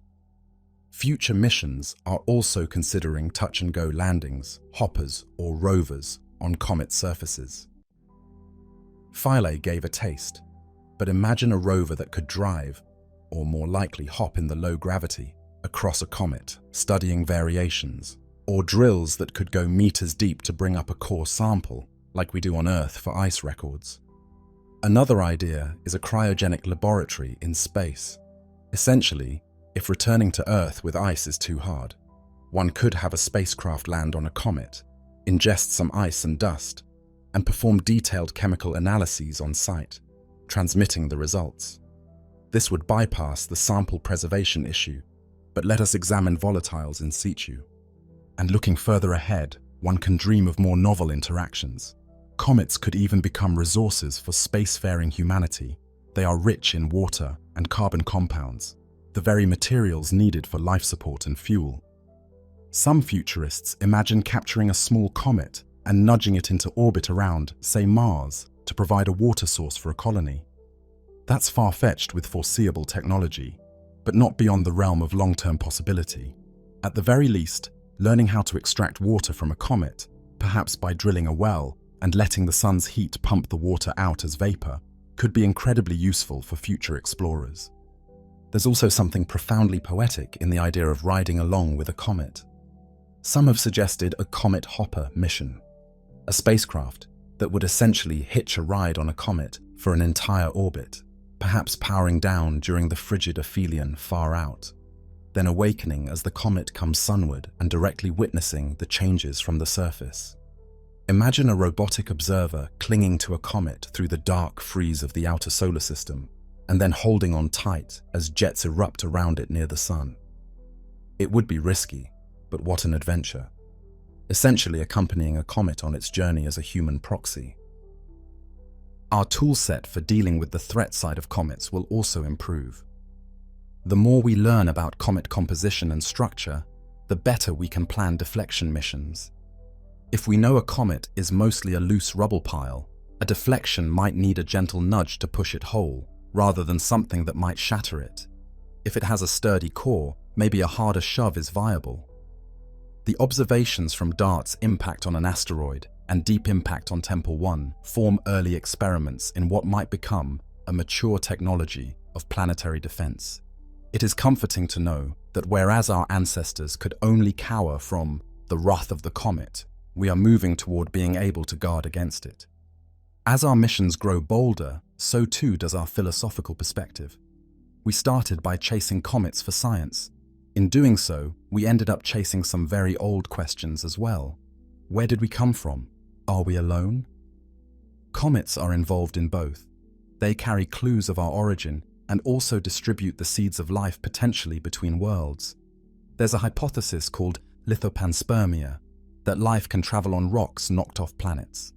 Comets could facilitate that by transferring water and organics, or even capturing microbes in a glancing blow and carrying them elsewhere, though surviving the ejection and re-entry is an extreme long shot. Even if that never happened, the exchange of organics certainly did. Earth's early surface was likely enriched by cometary infall. The more we study comets, the more we realize they are threads in the grand tapestry of the solar system, threads that weave through the fabric of time and space, tying planets to the sun to the galaxy, the present to the deep past and future. They are not mere background actors, but have played pivotal roles in the story of Earth and possibly many Earths. Having journeyed with comets from deep time to the present and gazed toward their future, we find ourselves drawn into a reflective pause. What do these ancient wanderers truly mean to us, as thinking beings in the cosmos? It's time for a more philosophical reflection on comets, to ponder not just what they are, but what they symbolize and inspire. We have followed comets with our science and with our imagination. In doing so, we have perhaps come to know them better than our forebears did, yet they still evoke the same awe they always have. There is a sense that in understanding comets, we are understanding a part of ourselves as well, our origins and our place in the cosmos. Comets, in a profound sense, are time travelers. They carry memories of the solar system's birth. When we say poetically that a comet's ice is memory, we acknowledge that within each comet's frozen heart lies the unedited record of a time before Earth existed. It is as though the comet is a mindful ancient being, holding in its core the knowledge of where we come from. As it sublimates, that memory is released in the form of gas and dust, which we capture with instruments and translate into stories of creation. Thus, the dust is story. Each mote of dust from a comet is a chapter from the solar system's youth, whether it be a tale of a distant star that forged a grain of sand, or a tale of two planetesimals that gently merged. The comet's tail unfurls these tales across the sky, and we, with science as our language, strive to read them. Beyond the literal information they carry, comets stir something emotional and almost spiritual in us. The light is longing. The soft, otherworldly glow of a comet seems to reach across the vastness, stirring a sense of connection and yearning. Standing under a comet's glow, one can feel a tug at the heart, a longing for understanding and transcendence. Perhaps it is we who project that longing onto the comet, but it feels as if the comet itself is a cosmic messenger, reminding us of the broader universe, beckoning us to come and explore. That glowing tail is like an arrow pointing away from our small world, out to the great wide cosmos, awakening our desire to venture outward, or at least to send our thoughts far beyond the horizon. There is also deep symbolism in a comet's transience. A comet appears, captivates the world, and then fades away into darkness once more. It is a fleeting phenomenon, here for a few weeks or months, then gone for centuries or forever. This impermanence is a poignant mirror to our own mortal existence. We too blaze bright for a brief moment in cosmic time and then are gone. Yet, like comets, perhaps we leave something of ourselves behind, a meteor shower of influence, a memory in others, just as comets leave trails of meteoric dust that continue to intersect Earth's orbit long after the comet has departed. In that way, comets can symbolize the legacy we leave. They also teach us to appreciate the here and now.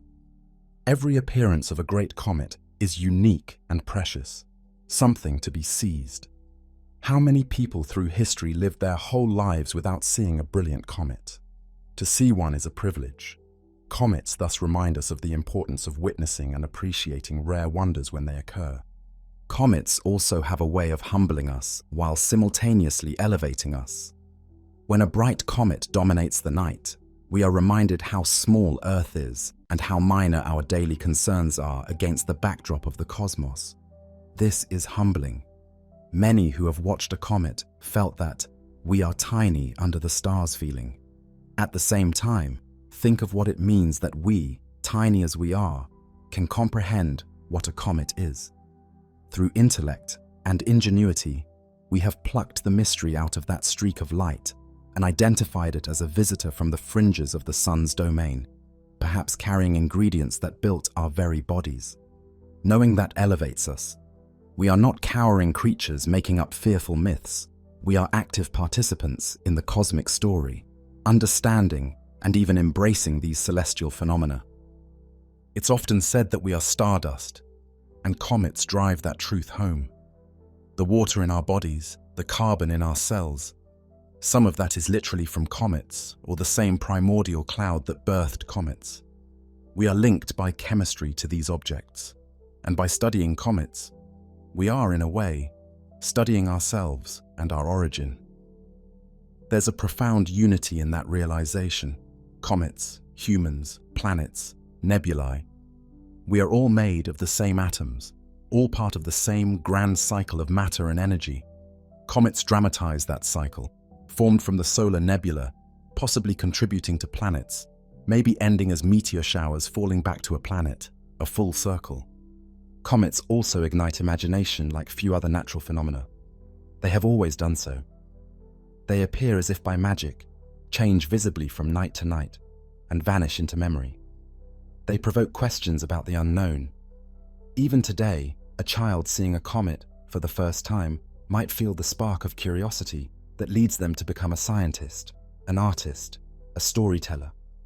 In that sense, comets are muse and mentor. They make us ask the big questions.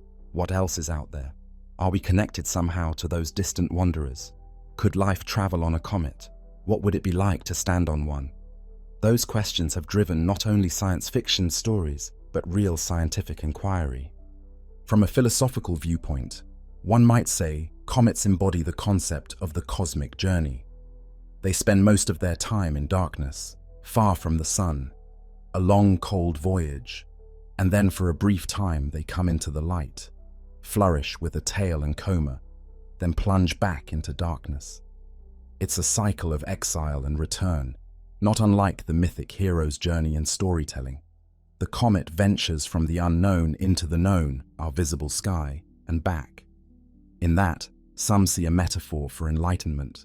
We too wander in darkness seeking the light of understanding, briefly gain it, and perhaps pass it on. There's also something communal about a great comet. When Neowise, or Hale-Bopp, or Halley appears, countless eyes around the world gaze at the same object. In a time where so much can divide humanity, a comet in the sky is a unifying sight. We all share one sky. Historically, unfortunately, that unity was often one of shared fear, but nowadays it can be one of shared wonder. That is no small thing. Awe is a powerful emotion that can bring people together, make them feel part of a larger whole. Comets continue to provide that experience. One can only imagine around a future campfire on Mars or a space station, colonists will point out a comet in the sky and feel that same ancestral awe and connection to each other. Finally, consider the perspective of a hypothetical cosmic narrator, a being or viewpoint as old as the stars, watching across time. Such a narrator might say, "Comets have been with you since before you knew how to speak. I have seen you fear them and adore them. I have seen you learn from them and even reach out to touch them. And through all this, the comets persist on their long orbits, indifferent but inspiring. Their gift to you is wonder, and what you have given in return is meaning." In other words, comets have no consciousness, but through us, they achieve a kind of narrative immortality. We have folded them into our story, scientific and cultural, thereby giving them a form of voice. In return, they have extended our senses and enriched our minds. Now the night deepens, and our comet, having shared so much, begins to slip away. It's time to step back into the shoes of that watcher under the night sky, you, me, any one of us, and experience a final quiet moment with the comet before it departs, taking with it everything we have learned and everything we feel, rolled into one luminous presence. The night is quiet again. Under the canopy of stars, a lone watcher stands, eyes turned heavenward. The comet that once blazed across the sky is now lower and fainter, its tail thinning into the darkness like the last wisps of a dream. The air is cool and still.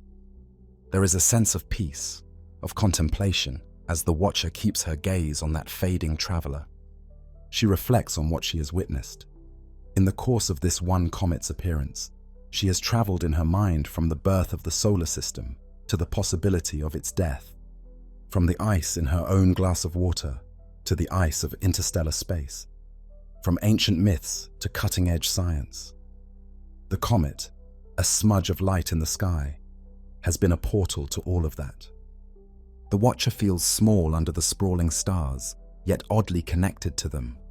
The comet's long tail, now a mere delicate streamer, seemed to reach out and brush the vault of heaven. It is as if the comet drew a line between earth and sky, reminding her that the boundary is only in perception, not in reality. Earth and sky are part of one continuum, and she, standing here, is part of it too. She thinks of the comet's journey. It will soon slip beyond human sight, retreating into the outer solar system. Perhaps it will return centuries hence to other watchers, or perhaps this was its only pass near the sun, and it will roam the galaxy forevermore. In either case, she feels fortunate to have seen it. Generations before her lived and died under these stars without seeing such a comet. Generations after her may long for a sight as grand, but she was here, now, to witness this cosmic wonder. The thought fills her with gratitude and a gentle melancholy, like the bittersweet feeling at the end of a beautiful piece of music. The comet's tail now is barely discernible, an extension of darkness more than a beam of light. Dawn is approaching. A subtle lightening of the eastern sky tells her the sun will soon chase away the stars. The world around her, trees and hills, are beginning to emerge as silhouettes.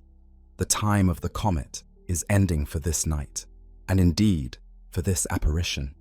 She takes a deep breath of the cool night air, imprinting the scene in her memory. She knows that in all likelihood she will never see this particular comet again, but its image will stay with her as long as she lives. In that way, the comet has become part of her. And through all she has learned and felt, she has, in a way, become part of the comet's story too. For a story is not just the teller, but the listener, and she has listened. In the silence, she offers a thought, perhaps a silent thank you to the comet for sharing its light, its ancient secrets, its beauty. Perhaps a goodbye, safe travels, until we meet again. If not in reality, then in the pages of a science book, or the canvas of a painting, or the strings of a violin piece composed in its honor. It's a quiet, private moment of communion between a human being and a celestial wanderer. Birds are starting to chirp. Morning's heralds. The stars are dimming. The comet is now all but lost in the brightening twilight. The watcher's vigil is over. She lowers her eyes to the horizon, where a faint blush announces the sun's imminent rise. There is a sense of completion, of harmony. The comet came, and now it goes, as has happened countless times through history. But this time, humanity understood it as never before. We rode along in our thoughts and even with our machines. We learned its composition. We passed its message. We made it ours in knowledge, even as it remains free in the sky. As the first golden arc of the sun peaks above the distant land, the watcher finally turns to head home. The comet has vanished into the morning glow, but she carries its imprint in her heart. She walks quietly, while behind her the sky grows day blue and Venus and the last stars wink out. She knows that somewhere up there, beyond the blue sky, the comet still sails away, now invisible, but real. Somewhere, far beyond the reach of her eyes, it continues on its path, a messenger heading back into the dark. It occurs to her that the comet will keep telling its story even as it leaves. To any world that intersects its trail of dust, perhaps a future spacecraft around Jupiter will sample it, or Mars's atmosphere will glean a mote.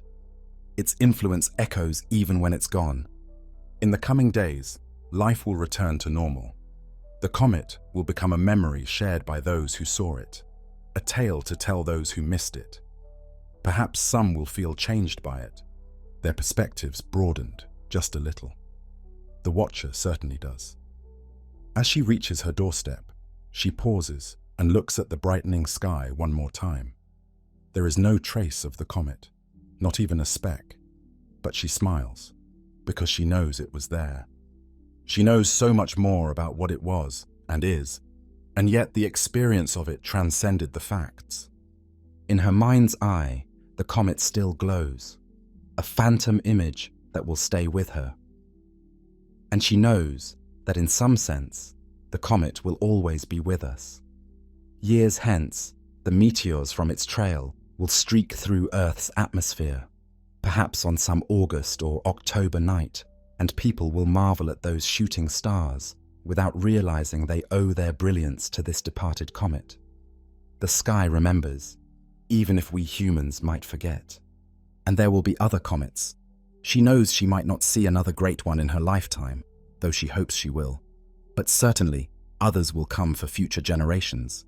Comets are part of the cosmos's ongoing story, one that will continue as long as the solar system exists and humans have eyes to look upward.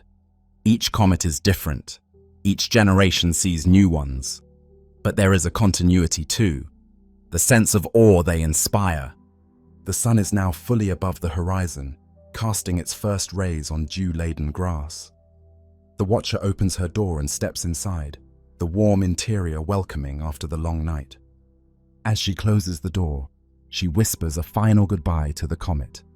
A goodbye that is really a until next time, whenever and wherever that may be. Outside, the sun's light floods the sky, washing away the stars of night. But though the comet has vanished from sight, it lingers in mind and memory, a gentle ghost that will long inspire stories, science, and dreams. The dark sky was pierced by a comet, sudden, bright, ancient. Its light may be gone, but the wonder it evoked in the watcher, in all of us, remains, a glowing ember in the human spirit. And as long as that wonder endures, the comet story is not over. It will return again, in books, in songs, in the sparkle of a child's eyes, learning about the cosmos, and perhaps one day in the sky once more, to amaze a future world. The cosmic story continues, and we, the watchers, will always be ready to look up and greet the next celestial wanderer with curiosity and awe. Silence. In the beginning, there is nothing but the deep dark of space, cold, still, primordial. Then motion, a subtle stirring in the void. Out beyond the known planets, a distant glimmer emerges from darkness. An icy fragment, left over from the solar system's birth, has been jostled from its slumber. A comet is coming to life. It is ancient and newborn all at once. A time traveler from the dawn of creation, a survivor of billions of years, a frozen relic of our origin story. Each appearance of such a wanderer is a return and a reminder, as if the cosmos itself has memories to share. The comet begins its long fall toward the inner sun, carrying with it the secrets of a beginning. It was there at our solar system's first breath, and now, after ages of quiet, it moves again. Far from the sun, at the very edge of our solar system, lies the comet's birthplace, a vast unseen halo of icy bodies encircling the sun like a ghostly sphere. Here in the Oort cloud, trillions of frozen fragments drift in a great cosmic shell, so distant that the sun is merely another star in the sky. This is a realm of deep freeze, where comets spend most of their lives in exile. Temperatures hover just a few degrees above absolute zero, cold enough to preserve primitive ices for eons. In this dark sanctuary, time moves slowly. The comets are effectively in suspended animation, pristine and unchanged since the solar system was young. They carry water, methane, ammonia, carbon compounds, the ingredients of planets and life, locked in an icy matrix, safe from the sun's heat.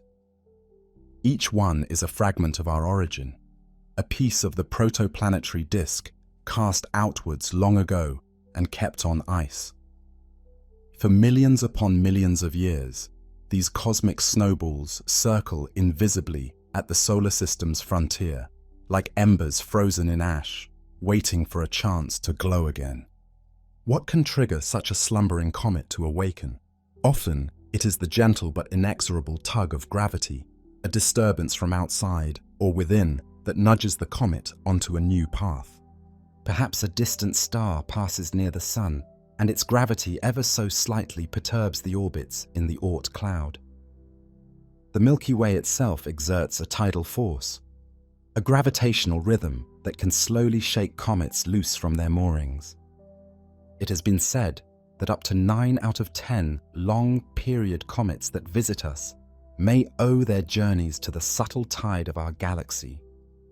Over immense spans of time, these influences add up, A comet that once traced a quiet, circular path, a light year from the sun, finds its course changed ever so slightly, enough that it begins to drift inward. Sometimes the trigger is sudden. A passing star like Schultz's star brushes through the outer cloud, as happened some 70,000 years ago, dislodging comets in its wake. Or, in the distant future, another star will plow through the Oort cloud in a few million years, sending a rain of comets sunward.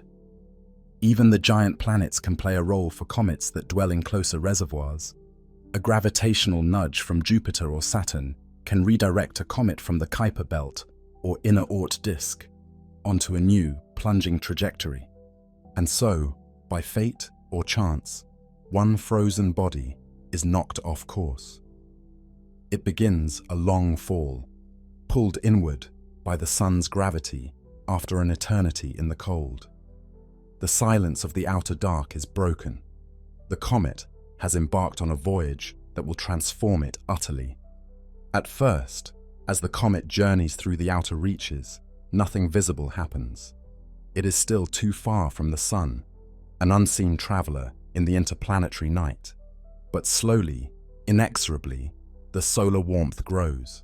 The great journey may take millions of years from the comet's perspective, arcing slowly from the black outskirts toward the faint glow of the inner sun. As it crosses the orbit of Neptune and Uranus, the comet remains essentially a dark, icy nucleus, perhaps a few kilometers across, still cloaked in vacuum. But already, the sun's influence is mounting. The most volatile substances in the comet, gases like carbon monoxide and carbon dioxide, which turn to vapor at very low temperatures, begin to sublimate off the surface while the comet is still far from the sun.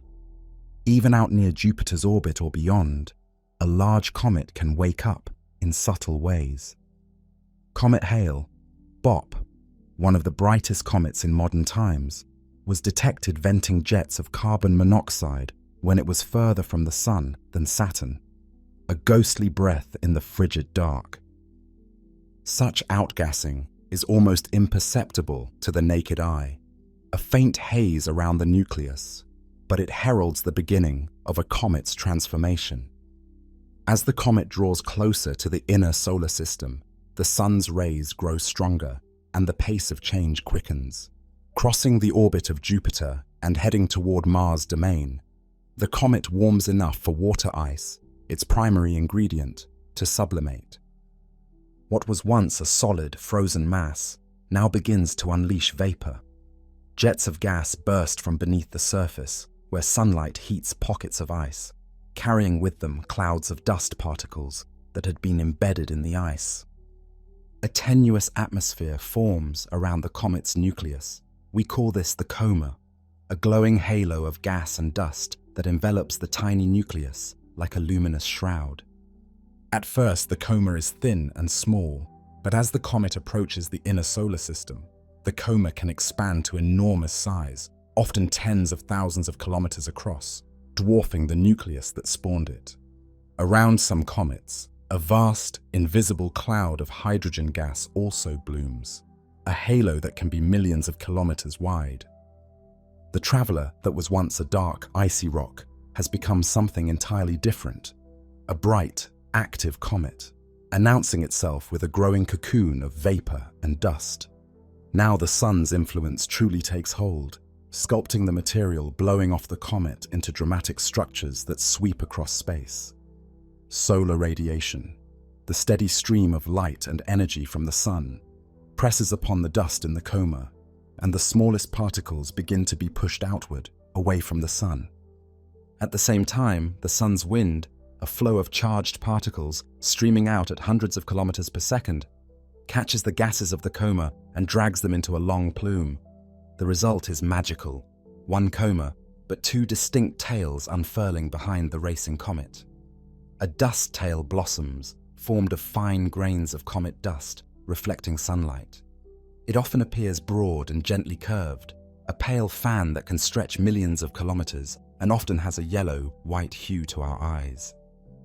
This dust tail traces the comet's trajectory like a painter's stroke across the stars, curving because the dust grains, having mass, lag behind the comet's head and continue along the comet's orbit even as sunlight slowly shoves them aside. The other, more ethereal filament is the ion tail, made of gases, carbon monoxide, carbon dioxide, nitrogen, water vapor, that have been ionized by ultraviolet sunlight. These ions glow faintly, often in a blue or bluish-green hue, and being charged, they respond to the sun's magnetic field carried by the solar wind. The ion tail shoots straight away from the sun, a narrow, sword-like beam that can extend for tens of millions of kilometers, directly opposite the sun, regardless of which way the comet itself is moving. If you could hover in space, you would see the ion tail always pointing away from our star, sometimes leading the comet when it departs the sun, sometimes trailing it as it approaches, but always oriented by that invisible solar breeze. The comet now is fully awake, a cosmic apparition with a glowing head and trailing tails, hurtling faster and faster as it draws near the sun's embrace. Its anatomy is laid bare in this moment of brilliance. At its core lies the nucleus, the heart of the comet, a small, dark body, typically only a few kilometers across, made of ice, rock, and complex molecules. A comet's nucleus is often an irregular, potato-shaped lump, far smaller than a city, yet it holds within it the potential to create spectacles spanning the sky. One might expect such an ice-rich body to shine brightly, but comet nuclei are surprisingly dark, blacker than coal, coated with dust and carbon, rich material. Indeed, a typical nucleus reflects only a few % of the sunlight that hits it. Scientists have found the surfaces of comet nuclei to be among the darkest materials in the solar system, likely because as ices sublimate away, they leave behind a crust of organic, rich dust. This dusty blanket absorbs sunlight, causing pockets of subsurface ice to heat and erupt in jets, the very process feeding the coma and tails. Surrounding the nucleus is the coma, a diffuse cloud of gas and dust grains that glows as sunlight scatters through it. To an observer on Earth, the coma often appears as a fuzzy, star-like core at the head of the comet. In fact, the word comet comes from ancient Greek kometes, meaning long-haired star, inspired by that misty head and trailing hair, like tail. From within the coma extend the two great tails, the broad, curving dust tail, glimmering with reflected sunlight, and the straight, often bluish ion tail, shining by fluorescing gases. The ion tail, being made of charged particles, is subject to magnetic whims. Ripples in the solar wind can cause it to kink or even detach. At times, astronomers have watched a comet's ion tail get ripped away by a particularly strong solar gust, only for a new tail to grow in its place as the comet continues to shed gas. These disconnection events are vivid reminders that a comet's graceful form is shaped by an ongoing interaction with our tempestuous sun. Dust tail and ion tail together turn the once invisible nucleus into a spectacle that can span half the sky. A comet at peak activity is like a giant paintbrush streaking away from the sun, its nucleus the handle, its coma the brush head, its twin tails the strokes of color on the canvas of night. What gives a comet's coma and tails their glow is not just sunlight, but the very substance of the comet itself, a rich chemistry that links these wandering ice balls to the origin of life. As the ices in the nucleus vaporize, they release not only water, but a menagerie of molecules that had been frozen inside.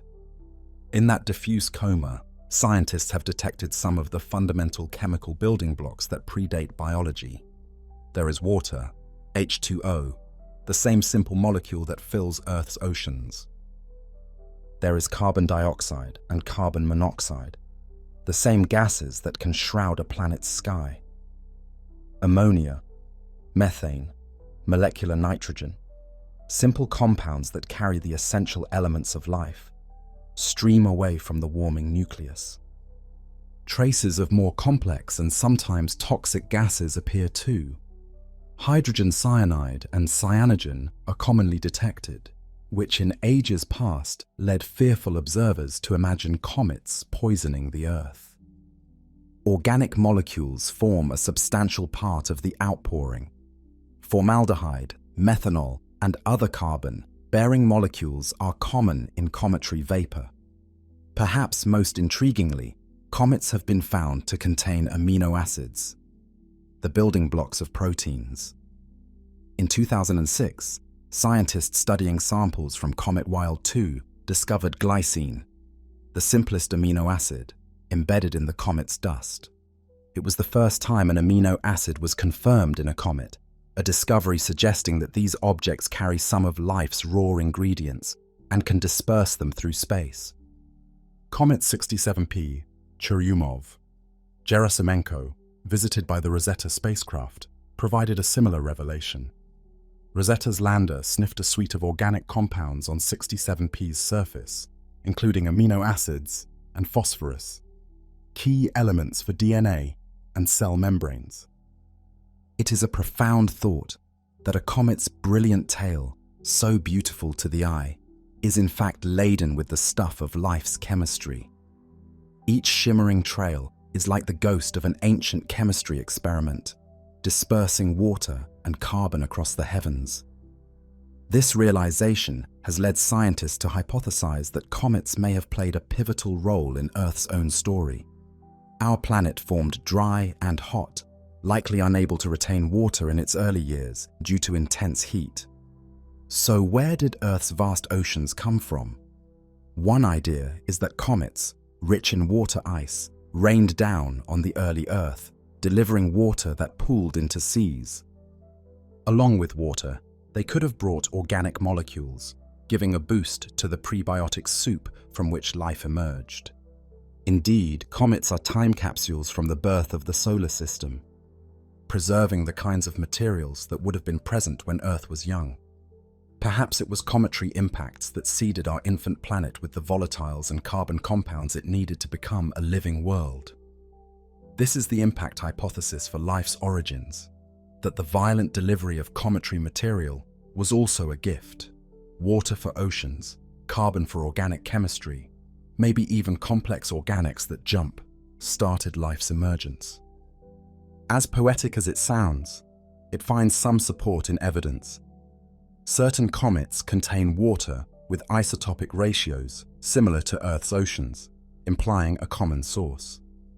A notable example was Comet 103P Hartley 2, whose water was found to closely match Earth's in composition, hinting that at least some comets could have contributed to our seas. However, not all comets fit the bill. Rosetta's measurements at Comet 67P showed its water was significantly heavier, suggesting that particular comet did not stock Earth's reservoirs. The debate continues, with current thinking pointing to a combination of sources delivering Earth's water. But beyond water, the notion that comets fertilized the early Earth with organic molecules remains compelling.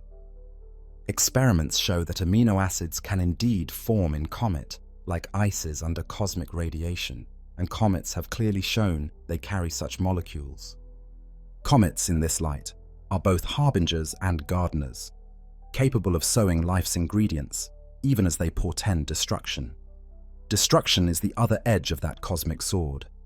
The same impact deliveries that might have nurtured life can also wreak havoc. Comets have slammed into planets many times. We have a front-row view of such a catastrophe from July 1994, when Comet Shoemaker, Levy 9, collided with Jupiter. This comet had been torn into fragments by Jupiter's gravity, and one by one, its pieces smashed into the gas giant, each impact releasing energy equivalent to millions of nuclear bombs. Earth-based telescopes watched in awe as fireballs erupted on Jupiter, and dark scars, larger than Earth in diameter, marred Jupiter's cloud tops. Those bruises on Jupiter were an eerie reminder. If such a comet were to strike Earth, the consequences would be apocalyptic.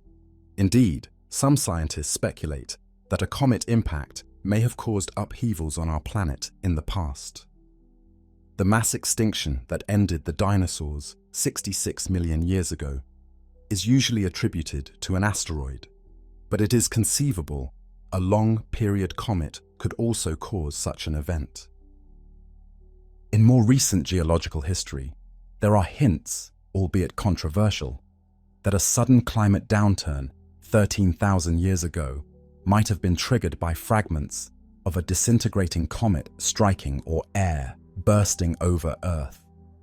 Whether or not comets can be definitively tied to past extinctions, they surely have the power to cause them. Even a small comet, only a kilometer or two across, hitting Earth would release more energy than all the world's nuclear weapons combined. The notion is terrifying precisely because comets often arrive with little warning. Unlike the asteroids we are mapping and tracking, a long-period comet from the Oort cloud can appear in our skies with only a few months or a few years' notice. It hurtles in at enormous speed, perhaps 50 or 70 kilometers per second relative to Earth, much faster than a typical near-Earth asteroid. That high velocity means an impact carries tremendous kinetic energy, and as comets approach the Sun, they can also unpredictably brighten or fragment, complicating efforts to gauge their size and trajectory. All this makes them challenging targets for any hypothetical planetary defense. A sneaky, long-period comet might be detected only a short time before a potential impact, leaving us scant time to prepare. It's a cosmic game of chance that humanity must take seriously. So while we marvel at comets, astronomers also keep a wary eye on them. Surveys scan the sky for new comets, and space agencies contemplate how we might deflect or evacuate if one were ever found on a collision course. The menace is low, probability. Impacts by large, long-period comets are extremely rare on human timescales, but the potential consequence is high. Comets, then, embody the duality of nature, creators and destroyers, preservers of life's ingredients, yet capable of mass extinction. They remind us that our planet's story is intertwined with the capricious theater of space. One world's gentle rain of water may be another world's cataclysm. As we look up at a comet's beauty, we cannot forget the danger in its halo. And yet, in these icy visitors, we also see archives of the earliest history of our solar system. Each comet is a celestial archivist, preserving in its frigid nucleus a record of conditions from over 4.5 billion years ago. Locked away in that dark, porous ice are tiny grains of dust, older than Earth, some perhaps older than the Sun, solar grains from ancient stars. The composition of comets, the ratios of isotopes in their water, the mix of organic molecules, the presence of noble gases, all carry information about the environment and processes that prevailed when planets were forming. When we study a comet, we are in a sense reading a memoir of the solar system's youth. Comets have been called time capsules by scientists, and rightly so. Untouched by geologic activity or intense solar heat, a comet's nucleus can preserve volatile compounds that would long ago have disappeared from planets. For instance, the detection of molecular oxygen streaming from Comet 67P was a great surprise. O2 is so reactive that it's rarely found in space except as a byproduct of life. Yet Rosetta found abundant O2 in 67P's coma.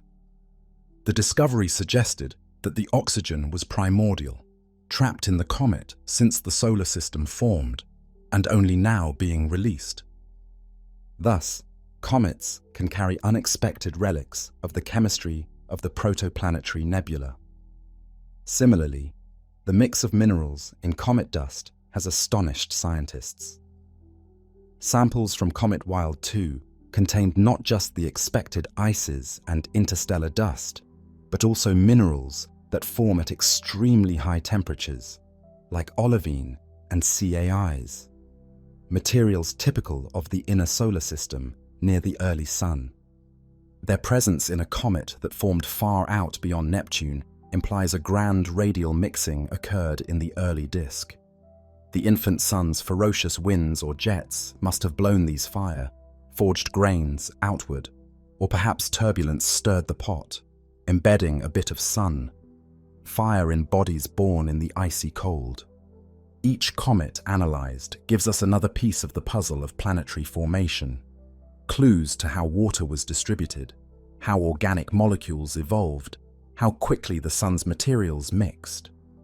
It is as if the comets are libraries, each carrying a few pages of a very old book. By reading enough of them, we can reconstruct chapters of our own origins. This is why space agencies have made comets prime targets of exploration. Within their dust and ice are chapters of our cosmic history, waiting to be read. In the past few decades, humanity has reached out to these celestial archives with robotic emissaries, ushering in a golden age of modern comet exploration. No longer content to observe from afar, we have sent spacecraft to chase comets down, land on them, even pluck samples and return them to Earth. Each mission has revealed unprecedented wonders, peeling back layers of mystery. In 1986, when Comet Halley last visited, a fleet of probes swept by Halley's nucleus, capturing the first close-up images of a comet's heart. Those grainy photos astonished scientists. Halley's nucleus was a dark peanut-shaped rock, about 15 kilometers long, jetting out fountains of gas and dust. It confirmed the basic model of a dirty snowball, as astronomer Fred Whipple had poetically described comets. Fast forward to the new millennium, and our ambitions grew. In 2005, NASA's Deep Impact mission performed a bold experiment on Comet Tempel 1.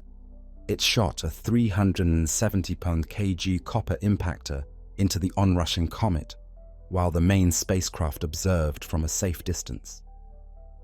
On July 4, 2005, the impactor struck Tempel 1 at over 10 km, blasting out a brilliant explosion of material, a brilliant flash of light, as mission scientists described it, that later analysis showed was sunlight glinting off the plume of ice and dust flung from the comet's surface. For the first time, we had literally cracked open a comet to see what lies beneath its crust. The results from Deep Impact were revelatory. The impact kicked up fine powdery material, indicating that Tempel 1's interior is not solid rock or ice, but more like talcum powder or freshly fallen snow. A very fluffy structure, weaker than a bank of powdery snow. In fact, scientists concluded the comet might be 50th and 75% empty space inside, its ices and dust forming a loosely bound sponge. The plume analysis also detected a burst of organic compounds and carbon-rich dust. A huge increase of carbon containing materials was seen in the ejecta, showing that the comet's interior holds a substantial amount of organic matter. And within the dust, telescopes found microscopic clay and carbonate minerals, substances that form in liquid water, raising the puzzling possibility that liquid water had existed transiently inside or on Tempel 1. Deep Impact thus painted a picture of a comet as a fragile amalgam of primitive dust and ice, laden with organic molecules and even complex compounds, largely unaltered since the early solar system, except for a thin surface crust.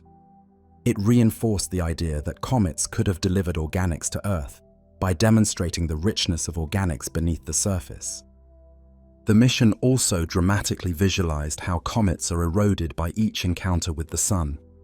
One of the mission's key findings was that Tempel 1's interior ices are well shielded from sunlight by a layer of dust, meaning the deep interior could still harbor pristine ices from billions of years ago. Deep Impact's feat was not just scientific, but cinematic. Humanity punching a cosmic snowball to reveal its secrets, and it succeeded beyond expectation, confirming that much of a comet's story lies hidden just beneath a dusty veneer. Where Deep Impact blew a hole in a comet, NASA's Stardust mission delicately gathered pieces of one and brought them back to Earth. Launched in 1999, Stardust chased Comet Wild 2 and in 2004 flew through its coma, using an ingenious catcher made of aerogel to snag particles from the comet's tail. The spacecraft then turned around and delivered these particles to Earth in 2006, the first time we ever retrieved macroscopic samples from a comet. When scientists opened Stardust's sample canister, they found tiny scorched tracks in the aerogel, each made by a high-speed comet dust grain embedding itself. At the ends of some tracks, they found intact particles, giving us a direct, tangible piece of a comet to analyze in labs. The analysis was full of surprises. Wild 2's dust was a chemical kaleidoscope, abundant silicate minerals like olivine and pyroxene, mixed with truly primitive interstellar grains that predate the solar system. The comet was like a bag of trail mix, combining ingredients from all over the solar system. Most importantly, Stardust samples had a diverse suite of organic compounds, including a variety of carbon-based molecules, some akin to those seen in meteorites, but others unique. In 2009 came the dramatic announcement that glycine was positively identified in Stardust's return samples. It was the first direct proof of an amino acid in a comet, the first time an amino acid had been found in a comet, NASA noted, supporting the theory that some of life's ingredients were formed in space and delivered to Earth. The glycine in Wild 2 was likely formed by non-biological processes in the ice of the protosolar nebula, or even earlier in interstellar clouds. Yet here it was, preserved in a comet, and now in a dish on Earth. Stardust also found that Wild 2's makeup challenges the old simplistic notion that comets formed solely in the outer reaches. It suggested significant mixing of material across the young solar system. In essence, what Stardust brought back was a message in a bottle from 4.5 billion years ago, telling us that the nursery of the planets was a dynamic place where fiery and frosty materials commingled, and that comets carried an inventory of compounds relevant to both planetary geology and biochemistry. The success of Stardust was so great that the mission was extended to fly by Temple 1 in 2011, interestingly, allowing us to see the crater that Deep Impact's impactor had made, and to observe how the surface had changed after one additional orbit around the Sun. Through Stardust, a literal piece of a comet lives in our laboratories, continuing to be studied with ever more advanced techniques and likely to yield insights for decades. It is as close as we've come to holding a comet's heart in our hands. Perhaps the most ambitious comet rendezvous was the European Space Agency's Rosetta mission. Launched in 2004, Rosetta spent 10 years cruising through space before softly catching up to Comet 67P Churyumov-Gerasimenko in 2014. When Rosetta arrived, 67P was still far from the Sun, a relatively inactive nucleus, which allowed the spacecraft to do something unprecedented: enter orbit around the comet. For over 2 years, Rosetta flew alongside 67P, observing it in exquisite detail as it warmed through perihelion and then cooled again. Rosetta became like a companion to the comet, a robotic witness to its entire cycle of awakening and slumber. The images it returned were breathtaking. 67P's nucleus was revealed as a bizarre rubber duck-shaped object with cliffs, plains, and towering jets spurting from pits. We saw the surface up close: cracked terrains, big boulders precariously balanced, and smooth dust covered basins.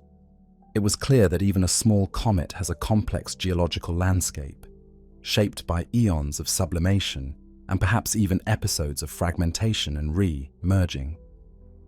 Rosetta's orbit sometimes brought it within a few kilometers of the surface, where it could practically taste the coma. Its instruments detected a veritable chemistry set around the comet. Not only the expected water, CO2, CO, but also molecular oxygen as mentioned, and a zoo of organics, acetylene, formaldehyde, methanol, and even more complex ones like amino acids and polyols. One of Rosetta's major findings was that 67P's water had a DH ratio 3 times that of Earth's oceans, casting doubt on the idea that comets like it brought most of Earth's water. But conversely, its detection of abundant organics and even phosphorus showed that comets are rich in life's ingredients. Rosetta also carried a small lander, Philae, which in November 2014 was released to land on 67P's surface, the first landing on a comet nucleus. In a dramatic series of events, Philae bounced and came to rest in a shadowed nook. In its short active time, Philae still managed to drill and sniff the comet's surface chemistry, detecting complex organic molecules, including 4 compounds never before detected on a comet, such as acetone and propionaldehyde. Though its battery died after a few days, Philae had already given us the first ground truth of a comet's surface, confirming it was a mixture of hard ice and dust with organics, and measuring its hardness and composition locally. Meanwhile, Rosetta kept orbiting and tracking changes, watching jets switch on, measuring how much mass the comet lost at perihelion, and then, as the comet receded from the Sun, observing the activity ebb. In September 2016, as 67P journeyed back outward, Rosetta gently descended to the comet's surface and joined it, a controlled landing that ended the mission. The wealth of data Rosetta returned has been transformational. We learned that cometary activity can create sinkholes and pits as subsurface ice pockets sublimate. We saw the day-night cycle of the comet driving regular water vapor pulses. Perhaps one of the most surprising Rosetta findings was the detection of large amounts of molecular oxygen, an unexpected guest, suggesting that 67P's ices formed in an environment that trapped O2, or that some reaction was producing O2 on the comet. Rosetta truly made 67P one of the most studied comets in history, turning it from a fuzzy dot in telescopes into a tangible world with its own character. By riding along with a comet, Rosetta fulfilled an old dream, to understand, from up close, how a comet lives and changes. It's as if for 2 years we had a seat on the comet's shoulder, watching it breathe and evolve. Rosetta's legacy is profound, not only in its scientific discoveries, but in cementing the idea that these icy wanderers are accessible places that we can explore directly, even land upon, as we would a moon or an asteroid. Just when we thought we had seen it all, nature delivered a completely unanticipated twist. Comets from beyond our solar system. In 2017, astronomers detected a faint object on a hyperbolic path, meaning it was not bound to the Sun, screaming through the inner solar system. Dubbed Oumuamua, it was the first confirmed interstellar object ever observed in our solar system.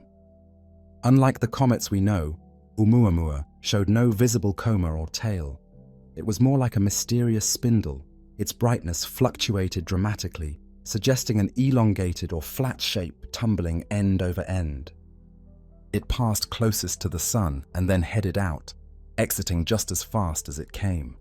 Only later did scientists realize it had a slight non-gravitational acceleration, as if something gave it an extra push. We got only a brief glimpse of Oumuamua, and it left more questions than answers. Was it a comet that had lost most of its volatiles? A shard of a shattered planetesimal from another star?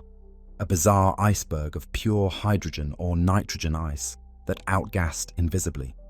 Its nature remains debated, an enduring mystery streaking between the stars. Then, in 2019, a second interstellar visitor was spotted, this time behaving much more like a normal comet. 2I Borisov, discovered by amateur astronomer Gennady Borisov, came in on a high-speed hyperbolic trajectory. Unlike Oumuamua, Borisov sported a palpable coma and tail. It was clearly an icy comet from another star, shedding gas and dust as it neared our Sun. Astronomers were ecstatic. Here was a bona fide interstellar comet that we could study with our telescopes for months.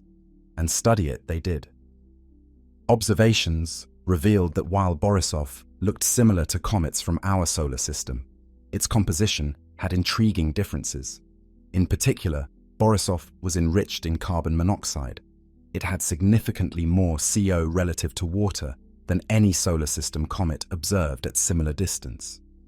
CO is very volatile, sublimating at very low temperatures, so such a high concentration hinted that Borisov formed in an extremely cold environment, perhaps in the outer reaches of its home system around a cool, red dwarf star. One study even suggested Borisov might be a fragment from a Pluto-like dwarf planet orbiting another star, ejected during some collision event. Aside from CO, Borisov's makeup implied that chemically it wasn't entirely alien. It reinforced that the basic processes that make comets around other stars produce objects akin to those we know. Yet the differences, like the CO excess, are valuable clues to the diversity of planetary systems. As one astronomer remarked, an interstellar comet is like having a sample of another star's protoplanetary disk delivered to us. Borisov streaked through and was gone by 2020, but during its visit, we effectively had an emissary from an unknown solar system in our own backyard. These interstellar comets have broadened our perspective immensely. They confirm that small bodies roam interstellar space, likely ejected during the formation of planetary systems. They hint that the phenomena we observe in our comets, outgassing organic chemistry, are common in the galaxy, occurring around distant stars as well. Who knows what other exotic compositions or forms interstellar comets might have? We caught only 2. Statistics suggest there are countless more drifting between the stars, and we've just gained the capability to detect them. These alien messengers ignite our imagination. One day we might even send a probe to intercept one, to truly sample material from another star. For now, we use our best telescopes, like Hubble and ALMA, to glean what we can as they pass. In the silent rush of Borisov and Oumuamua, we felt the cosmic connection of distant worlds. They made the interstellar void just a bit more intimate, showing that nature flings pieces of worlds across the gulfs of space. A comet from a star 100 light years away might end up lighting our sky for a brief moment, a reminder that the story of comets is a galactic story, not just a solar system one. What does the future hold for comet science? It is an exciting time, for our tools and plans are evolving rapidly.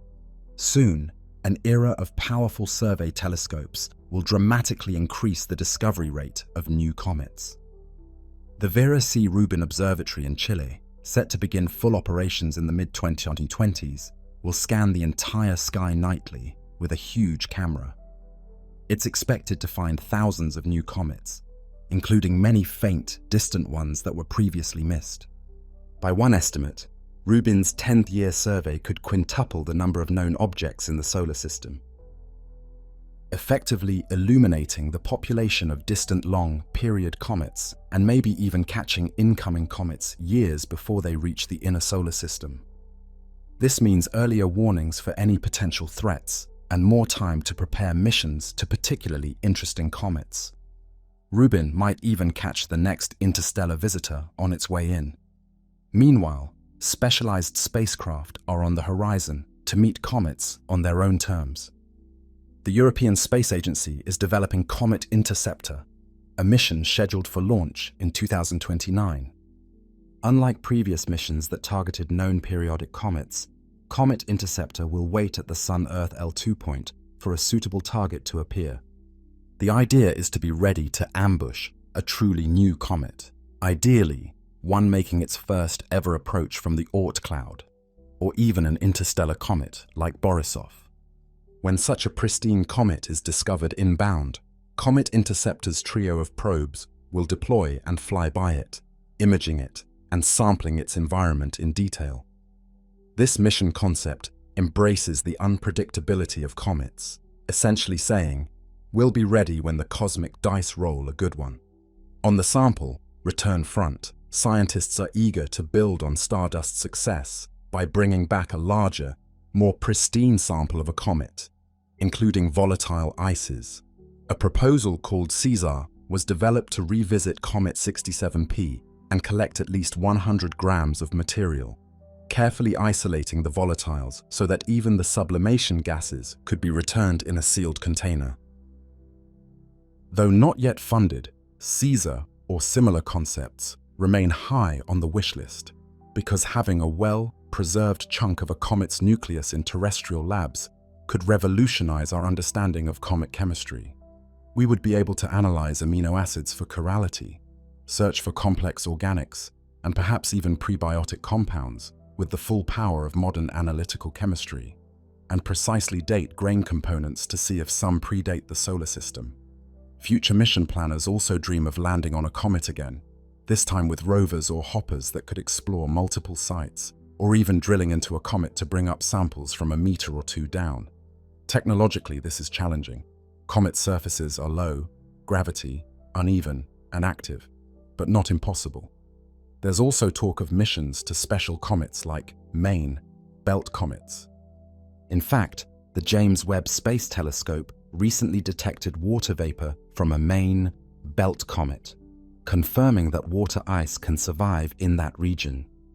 With Webb's keen infrared eyes, astronomers can now study the outgassing of comets in unprecedented detail, even when the comets are far from Earth or faint. Webb and its successors will examine the molecular makeup of comet comas, detecting trace species and isotopes that ground telescopes struggle to see. All these developments, better surveys, agile interception missions, advanced sample returns, and powerful space telescopes are converging to ensure that the next decades will be a renaissance in cometary science. We stand to answer some burning questions. How do comet nuclei structurally differ? What precise recipes of organic chemistry do they carry? And could those have led to life's emergence on Earth? How do comet populations in other star systems compare to ours? Are there many Borisovs out there with exotic compositions? Are there detectable patterns in comet orbits that hint at undiscovered distant planets? Each new comet observed or visited is another data point in unraveling these mysteries. Even as we peer ahead, comets remind us of the cyclical nature of time and the grace of celestial mechanics. Some comets are periodic. They return on regular schedules, their orbits bound to the sun in ellipses like cosmic clockwork. Halley's Comet, for instance, completes an orbit about every 76 years, faithfully revisiting the inner solar system as generations of humans pass. It is a periodic comet of the Halley type class, meaning its path is elongated and inclined, taking it far beyond Neptune before swinging back around. Halley has been observed since antiquity. Each return, it has been noted by those who knew to expect it, or feared it as an unpredictable omen in older times. It will return again in 2061, completing yet another cycle in its millennia, spanning journey. Many other comets belong to Jupiter's family, like Comet Encke, which whips around the Sun every 3.3 years, the shortest orbit of any known comet. Encke's frequent returns make it a familiar, if modest, comet. Its orbit is tightly bound near the inner planets, likely shaped by past interactions with Jupiter that captured it into a smaller loop. On the other extreme are long, period comets, those that take thousands or millions of years to return, or may be visiting the inner solar system for the first and last time, if their orbit is open. These come screaming in from the Oort cloud with orbital periods so long, they effectively appear just once from humanity's perspective. Some long-period comets might be on bound orbits of, say, 100,000 years, but others, after slinging around the Sun, get flung out entirely, either by gaining energy from a planetary encounter or by having come in on a trajectory that wasn't bound in the first place. In a sense, each comet's fate is written by gravity, by the immutable equations of orbital dynamics and the chance encounters it experiences.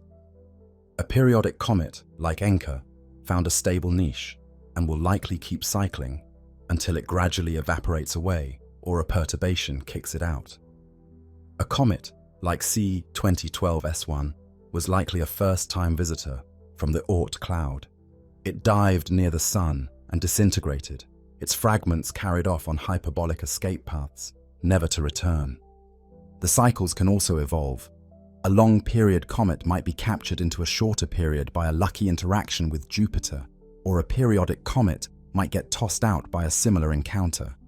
One famous example, Comet Brooks 2 in 1886, had a close brush with Jupiter that radically changed its orbit, essentially capturing it into a new, shorter period. Conversely, Lexell's comet in 1770 passed extremely close to Earth, and then, after 2 apparitions, passed near Jupiter and was ejected from the inner solar system entirely, never seen again. Gravity giveth and gravity taketh away. Over time, periodic comets also evolve physically. Each passage by the sun costs them some mass, like a spoon of ice cream melting off with each lick of heat. Eventually, many periodic comets likely fizzle out or break apart. Halley's comet, for example, has been losing mass for thousands of orbits. Scientists estimate its nucleus has eroded considerably and may survive only another few thousand revolutions before it becomes an inert husk or vanishes in a spray of debris. In a sense, comets have life cycles, a birth, a long dormancy, a potential series of active apparitions, and a death either by evaporation, disintegration, or collision. Some comets die spectacularly, like Comet Shoemaker, Levy 9 did by impact, or like Comet Ison, which evaporated in the sun's corona, while others simply fade to black, their volatiles exhausted, so they no longer grow comas, but persist as dark, rocky objects akin to asteroids.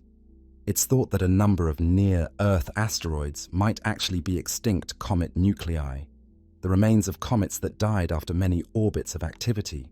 For example, asteroid 14827 Hypnos and others show characteristics hinting they could be spent comets.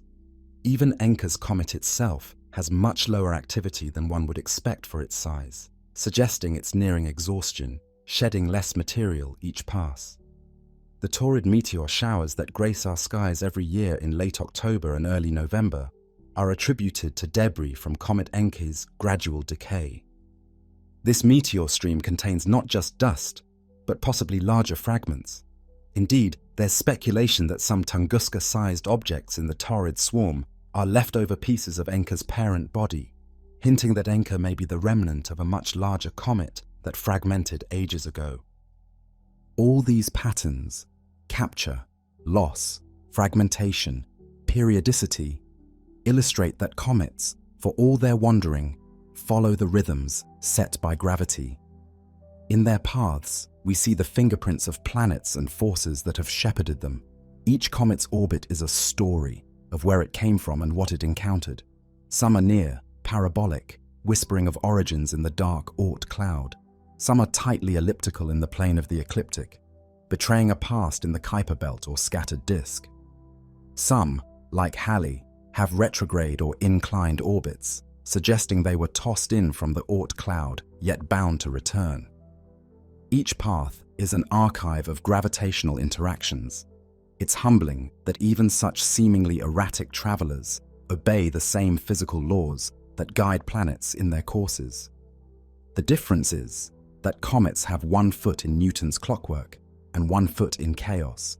Their fates can pivot with a chance encounter. Thus, they symbolize both the predictability and the caprice of the cosmos. Through all these scientific lenses, however, a comet is more than just a subject of study.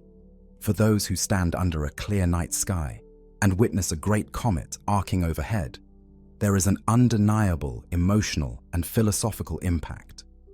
Comets have forever been omens and inspiration, provoking fear and wonder in equal measure. In ancient times, they were often seen as divine messages, the harbingers of doom, as many cultures called them. Their sudden appearance, unpredictability, and striking form set them apart from the regular stars and planets, which moved in reassuring order. To people who didn't know where comets came from, it was natural to imagine they were sent by gods or spirits. One culture might see in the comet's tail the flowing hair of a weeping woman, a celestial mourner heralding sorrow. Another might see a fiery sword blazing across the heavens, an unmistakable sign of war and wrath from the gods. The ancient Chinese called comets broom stars and long-tailed pheasant stars, and painstakingly recorded their appearances and how their tails pointed, interpreting them as portents of imperial fortunes. A comet, seen in 1066, was recorded in the Anglo-Saxon Chronicle as a fearsome sign, indeed, that year saw the Battle of Hastings, and the famous Bayeux tapestry depicts the comet with people staring and pointing, captioned Isti mirant stellum. These men marvel at the star, which they believed heralded the fall of King Harold and the rise of William the Conqueror. Across cultures, the word disaster literally means bad star, from Latin dis, astrum, reflecting the belief that an ill-omened star brought calamity. Even as late as 1910, when Halley's Comet returned, despite humanity's strides in understanding, a wave of public fear swept through because spectroscopes found toxic cyanogen gas in the comet's tail and newspapers sensationally claimed Earth would be poisoned as we passed through it. People bought gas masks and anti-comet pills in panic, though scientists reassured that the gas was far too rarefied to have any effect. Comets have thus been mirrors for human emotions, fear of the unknown, the need to find meaning in the unpredictable. But they have also been viewed with awe and curiosity. Not all cometary omens were negative. Some ancient societies saw them as heralds of change that could be positive or at least significant. And in the Renaissance, as understanding grew, comets became objects of fascination for early scientists, like Tycho Brahe and later Newton and Halley. The transition from superstition to science in comet study is one of the triumphs of human intellect, yet even now, knowing what they are, we can still feel the mythic resonance when we see one. There is something poetic about a glowing traveler appearing unannounced, silently traversing the night, and then disappearing into the dark again. We can empathize with our ancestors. A bright comet in ancient skies must have felt like a rupture in the normal order of things, a moment when heaven's script flipped to a new page. Even today, a great comet can unite global audiences in shared wonder. In 1997, Comet Hale, Bop hung in the sky for months, so bright it was visible even above cities. It became a cultural phenomenon in a quiet, uplifting way. Millions of people, regardless of nationality or belief, gazed up at its jewel tails night after night, reminded that we all share the same sky. Comets thus have a unifying quality too. They prompt us to look upward and outward, to ponder our place in the universe. They are emblems of impermanence and renewal. Each comet's apparition is fleeting on the human scale, a matter of days or weeks of peak display. Yet the comet itself endures on a much longer orbital cycle, or if not, its materials disperse and perhaps seed new worlds. Watching a comet, one senses the slow ticking of cosmic time. The comet may have last visited before we were born and will return long after we are gone. In that realization is a humbling truth. Our lives are brief, and these celestial events link generations separated by centuries. A person in ancient China who noted a comet on a bamboo chronicle, a medieval monk who painted a comet in the margins of a manuscript, a modern child who makes a wish under a comet's tail, all connected by these passing cosmic hikers that journey between the ages. There's also a gentle existential lesson: fragility. The comet's beauty is born of its disintegration. It must lose itself to become the vision we adore. As it sheds those tails, it is gradually consumed. Nothing in this universe, not even a lovely comet, lasts forever. Halley's Comet, blazing through history, is slowly dying with each passage, its mass whittled away. One day, it will be gone. But new comets will take its place, falling in from the reservoir at the solar system's edge. Thus, comets embody the cycle of death and rebirth on a cosmic scale. They hint that creation and destruction are partners. The water that comets spend into space might become part of a new planet's ocean. The organics they scatter could seed fledgling life elsewhere. A comet's life and death are part of a grander continuum of matter. For those given to reflection, Seeing a comet can feel like touching the infinite and the ephemeral at once. Its glowing form against the starry background speaks of beauty, unearthly, unowned, freely given, and of transience, because you know it will not last. Perhaps this is why comets have inspired so much art, poetry, and even religion. They provoke wonder about the workings of the heavens and introspection about our own lives. Mark Twain, who was born under Halley's Comet in 1835, famously mused that he expected to go out with it in 1910, and indeed, he died one day after Halley's perihelion that year. He saw the comet as a cosmic bookmark to his life, a personal omen in a scientific age. Such is the hold a comet can have on the human psyche. Now, the comet we have been following has looped around the sun. Surviving its blistering approach, it is outbound once more, its tails fading as the icy fountains weaken. We imagine ourselves riding with it briefly as it recedes. The sun grows smaller. The great gaseous trails that made it magnificent are dissipating into space, left behind as a transient trace of its journey. Before long, the coma will collapse back onto the surface. The comet will become a quiet, solid traveler again. It returns to the cold depths, carrying perhaps a thin mantle of fresh dust from its recent activity. Slightly altered but still essentially the same nucleus forged eons ago. In the skies of Earth, the once splendid comet is now barely a smudge in telescopes, then not even that. To the naked eye, it is gone. The show is over, the cosmic stage empty once more. But the memory remains, in photographs, in data, and in the minds of those who looked up and felt a connection with something beyond the ordinary. The night after a bright comet disappears feels a little emptier, as if a friend has departed on a long voyage. Yet there is also a sense of gratitude and privilege at having witnessed one of nature's most sublime performances. The sky returns to darkness and silence. Stars wheel in their eternal courses. All seems as it was. But we know that somewhere out there, far beyond our sight, that comet continues its journey. Perhaps it will circle back decades or millennia hence, or perhaps it will wander interstellar space forever. And we know too that elsewhere, other comets are inbound, unseen as yet. The great vault of the Oort cloud still holds countless icy nomads awaiting their call. The Kuiper belt at the fringe of Neptune's realm steadily feeds short-period comets inward. Even now, dozens of comets traverse the solar system in various stages of their lives, most faint and unnoticed except by astronomers. The cosmos is never truly still. There is always motion, always a story unfolding, often out of sight. Under a moonless night, an observer on Earth gazes at the horizon where a comet once glowed. Now there is darkness. But that darkness is not empty. It is filled with possibility. The observer might recall how just weeks ago, a brilliant tail stretched there and feel a poignant longing. Comets remind us of how rare and precious some sights are, how we must cherish them when they arrive. They also remind us of the vastness of time.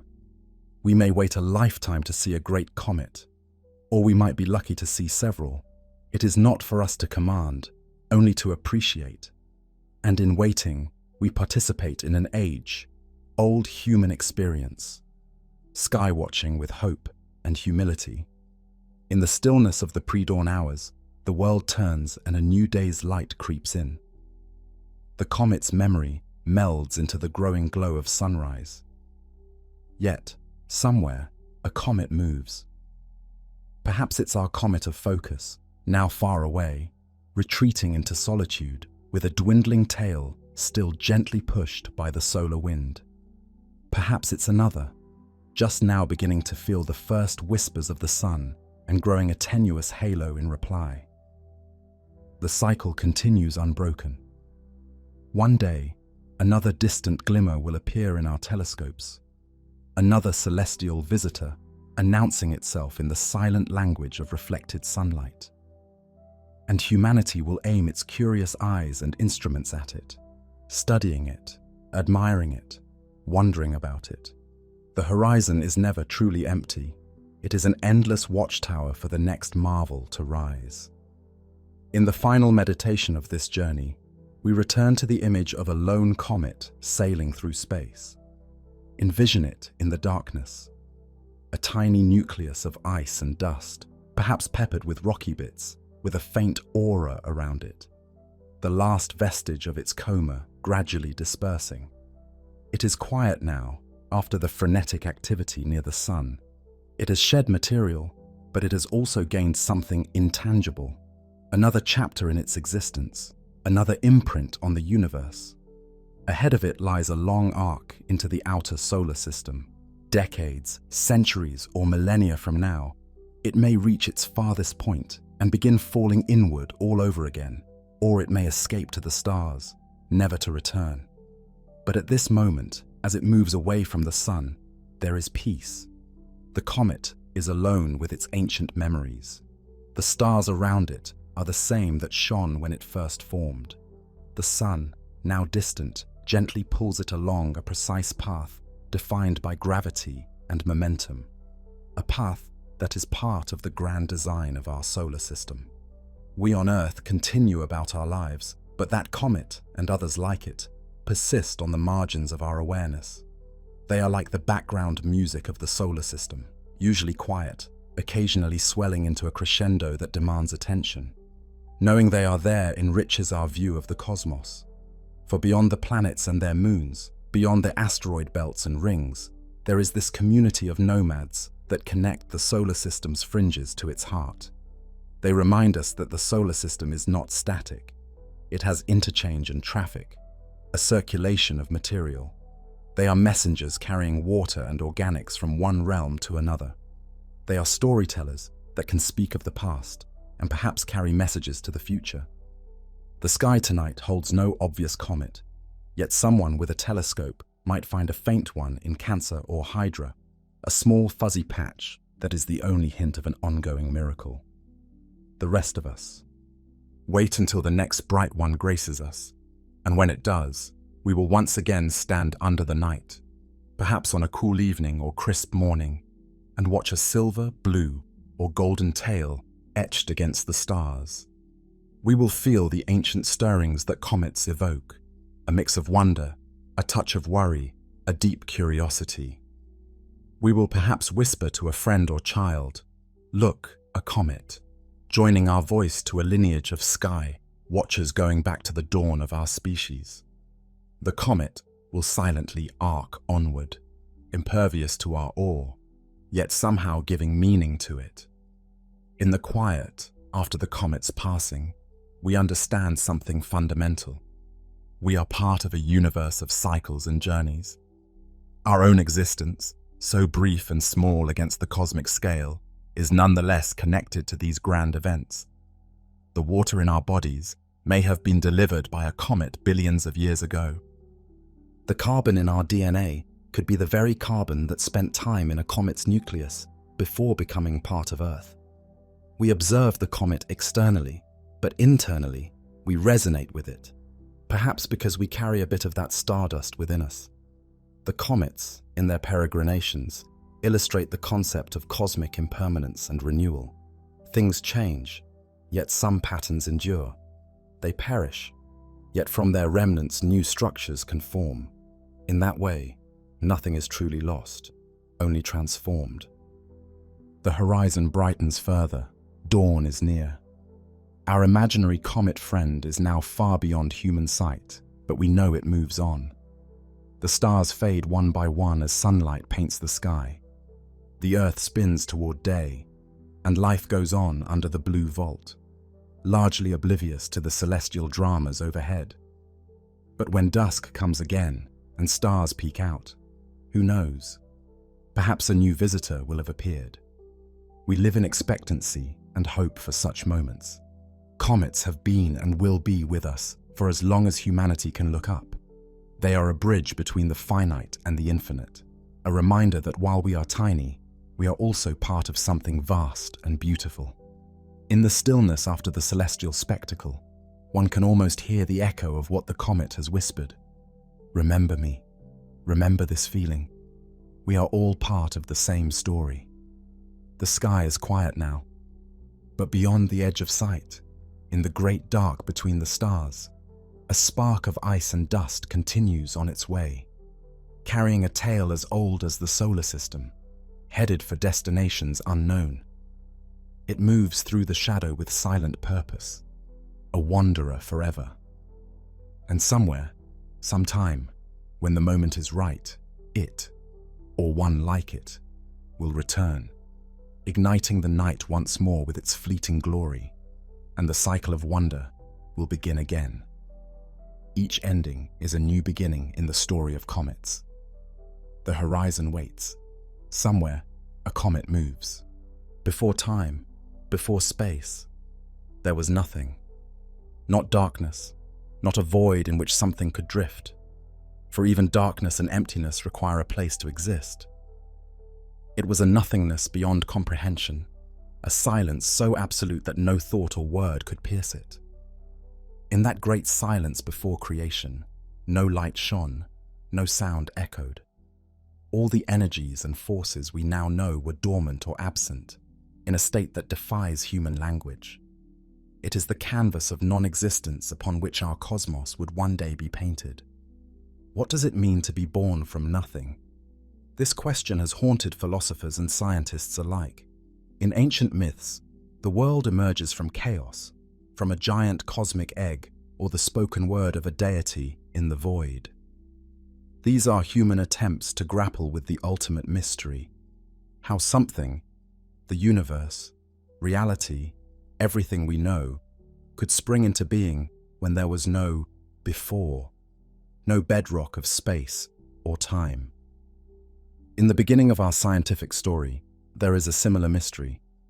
The equations of physics whisper that time and space themselves began in a stupendous moment, leaving no trace of a prior era for us to read. If there was a before, it lies hidden behind a veil we cannot yet lift. One idea is that time itself began with the birth of the universe. Asking what came before might be as meaningless as asking what lies north of the North Pole. Another idea suggests our universe is one cycle in an eternal series, that the silence before the Big Bang was the echo of an earlier cosmos that ended, and from its demise, our own was born. In this view, nothingness might be more like a cosmic pause between breaths, the universe exhaling and inhaling over infinite eons. But these are speculations at the edge of knowledge. What we know is that roughly 13.8 billion years ago, the silence ended. Out of the void, a flash of creation erupted.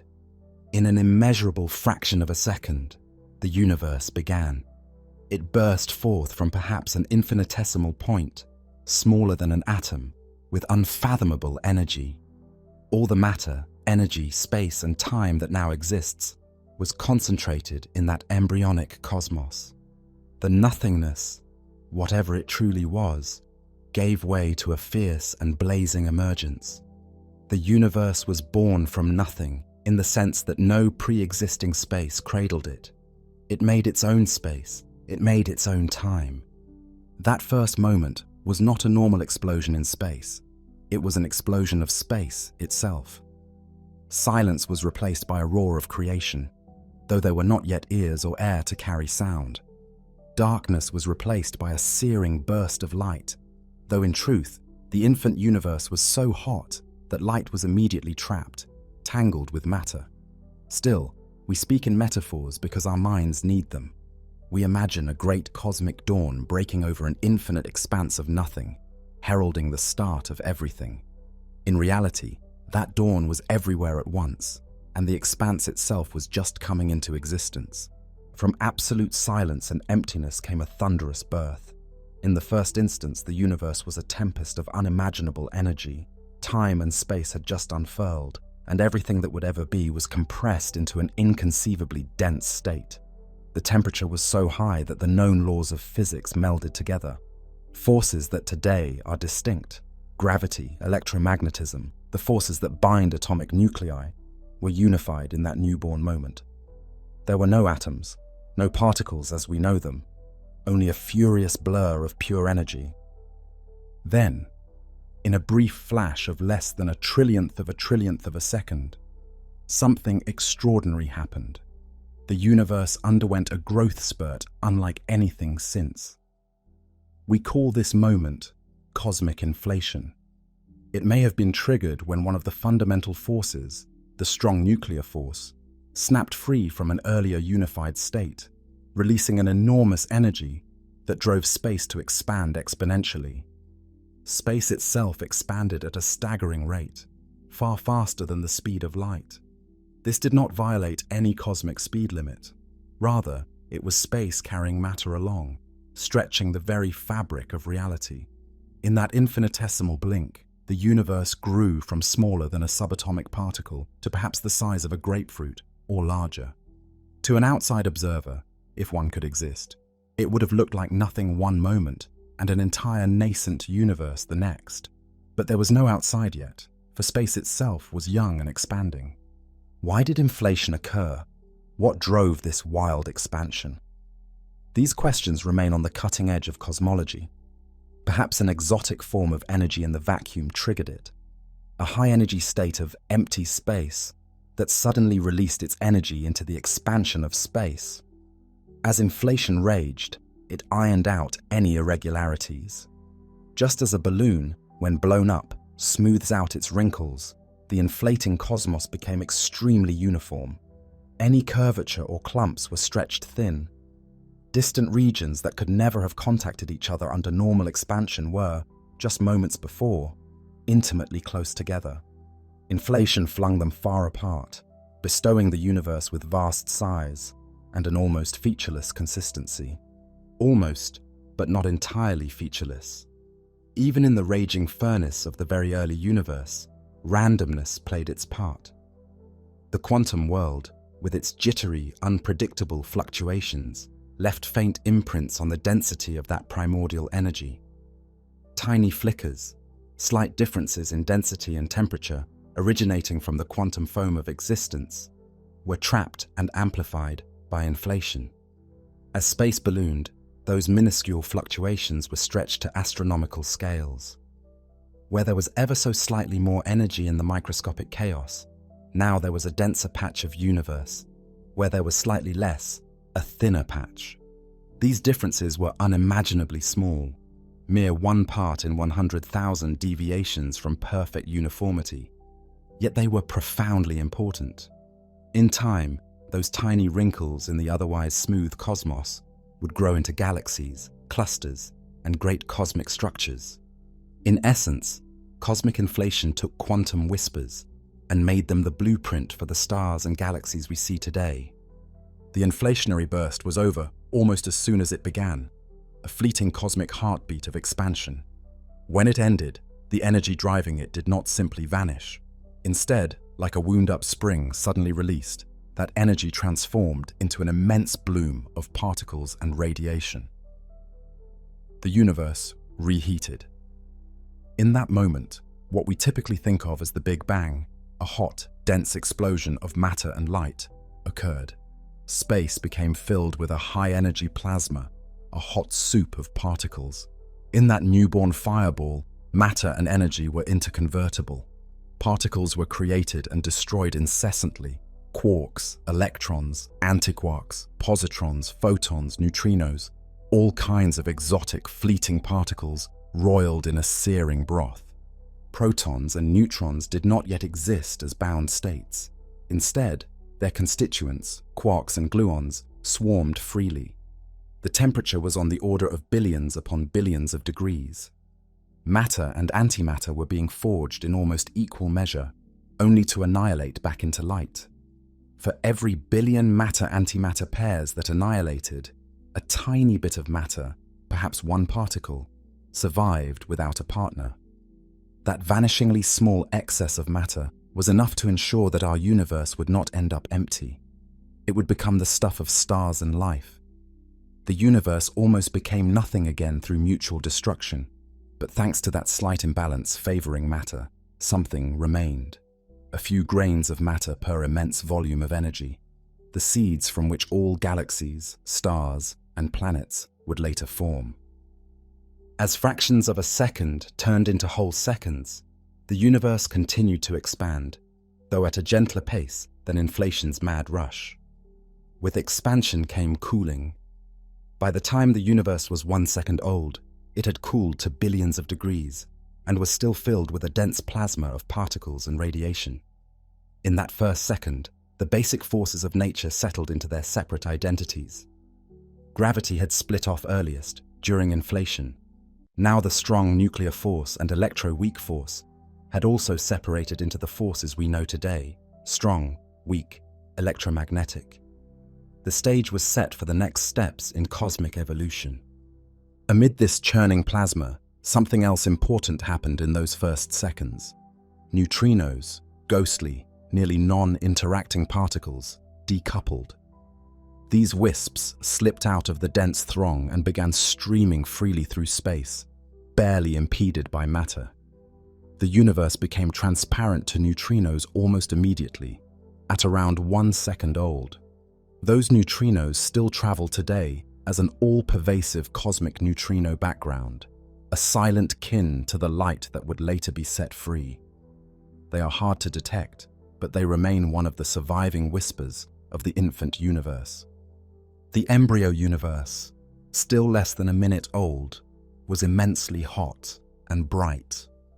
Quarks had begun to combine into triplets, forming the first protons and neutrons within the first millionth of a second, once the universe cooled below roughly 1 trillion degrees.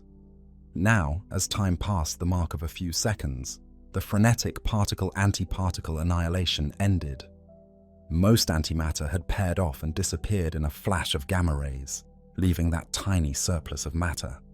A sea of photons, light particles, dominated the energy content, but there were also countless neutrinos, and a growing number of protons, neutrons, and electrons, the raw ingredients of atoms, though not yet assembled into atoms. As the newborn universe moved from its first seconds into its first minutes, it continued to cool and expand. The frenetic collisions of particles began to slow just enough for new kinds of order to emerge. Around 3 to 4 minutes after the bang, the temperature fell to about 1 billion degrees, roughly 70 times hotter than the core of the Sun. Now atomic nuclei could begin to form. Protons and neutrons, freshly forged from quarks, found the universe cool enough to stick together under the embrace of the strong nuclear force. A second great creation event unfolded in this period. Big Bang nucleosynthesis, the formation of the first atomic nuclei. In the blazing furnace of these early minutes, protons slammed into neutrons and fused. Helium, the second simplest element, began to form in abundance. For a brief window of time, conditions were just right for nuclear fusion on a cosmic scale. Much as the cores of stars billions of years later would fuse hydrogen into helium, the entire young universe functioned like a star, converting the simplest elements into slightly heavier ones. Over about 17 minutes, most of the neutrons in the universe, which are unstable on their own and would decay if left isolated, managed to fuse into helium nuclei, each consisting of 2 protons and 2 neutrons, or a few other light nuclei. By the time this period ended, about 25% of the mass of ordinary matter had become helium nuclei, with the remaining 75% remaining as hydrogen nuclei, single protons. A trace of deuterium, heavy hydrogen, and lithium, with 3 protons, also formed. The universe's initial chemical makeup was set: predominantly hydrogen, a healthy dose of helium, and tiny traces of lithium and beryllium. After about 20 minutes, it had expanded and cooled too much for further fusion. The furnace of the Big Bang's beginning flickered out. At this point, the universe was still an extremely hot plasma. Imagine an extremely dense, opaque fog of charged particles, electrons, nuclei, and photons. It was as bright as the interior of a star, but no light could travel very far. Space was like a brilliant, blinding mist. Any photon, particle of light, that tried to go more than a tiny distance would smack into a free electron and scatter. The universe was opaque, a glowing fog of light and matter tightly coupled. To an imaginary observer floating at, say, 100,000 years after the bang, the surroundings would look like a uniform glow, as if you were embedded in the surface of a star. You wouldn't be able to see through it. The concept of distance beyond a certain point had no visual meaning because light hadn't yet broken free. The cosmos was radiating, but curtained by its own dense matter. However, the expansion continued, and with it came cooling and thinning of that particle soup. Thousands of years passed, then tens of thousands. During this epoch, the energy of the universe was dominated by radiation, light, which kept matter particles flying apart and resisted gravity's efforts to clump things together. But gravity was patiently tugging on the matter nonetheless, and as the universe grew, the density of radiation fell faster than the density of matter. About 50,000 years in, matter took over as the dominant component controlling the dynamics of the universe's expansion. The radiation era gave way to the matter era. This meant that at large scales, gravity now had the upper hand to start drawing matter together into the seeds of galaxies and clusters, though it would still be some time before these structures became pronounced, since everything was still mixed in the hot plasma. Fast forward to approximately 380,000 years after the Big Bang. The temperature had fallen to around 3000 K, about the surface temperature of a cool star, roughly an orange glow. At this point, something profound occurred. Electrons began to combine with nuclei to form neutral atoms. A proton capturing an electron makes a hydrogen atom. Helium nuclei capturing electrons make helium atoms. This process is called recombination, though it's really combination for the first time. With most electrons suddenly bound into atoms, they were no longer free to scatter photons at every turn. The cosmic fog lifted. The universe became transparent. It was as dramatic as night turning into day on a cosmic scale, except here it was a bright, hot fog turning into clear darkness. For the first time, light could travel great distances without being immediately absorbed or deflected. When the cosmic fog cleared, the light that had been trapped was released to fly freely through space. The universe was about 380,000 years old, and this was its first free streaming light, often called the first light of the cosmos. The entire sky, everywhere, would have glowed with a bright, warm radiance. If human eyes had existed then and could survive the conditions, they would have seen a soft, orange-white glow coming from all directions, like being in the middle of a vast glowing cloud. That glow was the combined light of the hot plasma, suddenly unleashed. As the universe expanded over time, this flash of light lost energy and shifted to longer wavelengths. What started as an intense orange-white glow stretched into a dimmer red, then into the infrared, and eventually, over billions of years, into the microwave part of the spectrum. Today, we detect this primordial light as the cosmic microwave background, CMB, a faint afterglow permeating the entire universe. The CMB is the oldest light we can see, a messenger from the cosmic infant years. It is extraordinarily uniform, with a temperature of about 2.725 K, just 2.7 degrees above absolute zero in every direction. Yet, it's not perfectly uniform. There are tiny variations in its temperature, only tens of microkelvins different, 1 part in 100,000 of difference. These subtle freckles in the CMB are the direct imprints of the quantum fluctuations from the time of inflation, imprinted on the matter distribution when the universe was young. Regions that are a hair hotter in the CMB correspond to slightly denser areas back then. Slightly cooler spots correspond to slightly less dense areas. These differences are only a fraction of a percent, but they are crucial. Over time, gravity will amplify those slight over and under densities into the cosmic structures we see today. When we map the CMB, as satellites like COBE, WMAP, and Planck have done, we are effectively seeing the seeds of galaxies and clusters, the universe's baby picture, with a mottling of warm and cool spots encoding the initial blueprint of cosmic structure. So at 380,000 years old, the universe has become a relatively cool 3000 K neutral hydrogen and helium gas, filling space almost uniformly, and it's transparent. The brilliant youthful glow has now faded into a dull red warmth, and then beyond visible light entirely. What followed is a period often poetically called the Cosmic Dark Ages. Why dark? Because now, with the primordial glow gone, there were as yet no stars or galaxies shining. The universe was transparent and dark. The gas was cooling. The light from the Big Bang was drifting outward and redshifting into invisibility, and space was largely unilluminated, save perhaps for very faint glows from atomic transitions or cooling gas. Nothing like the bright lights of stars. An observer floating at, say, 100 million years after the Big Bang would see a black sky. The temperature of the background radiation would be a few tens of Kelvin, so mostly microwave radio waves, nothing to see with eyes. Yet all around, gravity was quietly working on the slightly denser patches of gas, drawing them inwards. Gas was not perfectly uniform throughout the universe. Those cooler, slightly denser regions of the primordial gas, the ones corresponding to slightly cooler spots in the CMB, exerted a bit more gravitational pull. They began to gather more gas from their surroundings. Invisible clumps of dark matter, more on this mysterious component soon, were also drawing gas into their deep potential wells. During these dark ages, the universe was like a calm night where nothing visible happens, but seeds are germinating under the soil. Gravity amplified the tiny variations, slowly but surely, pulling hydrogen and helium into ever-growing clouds and filaments.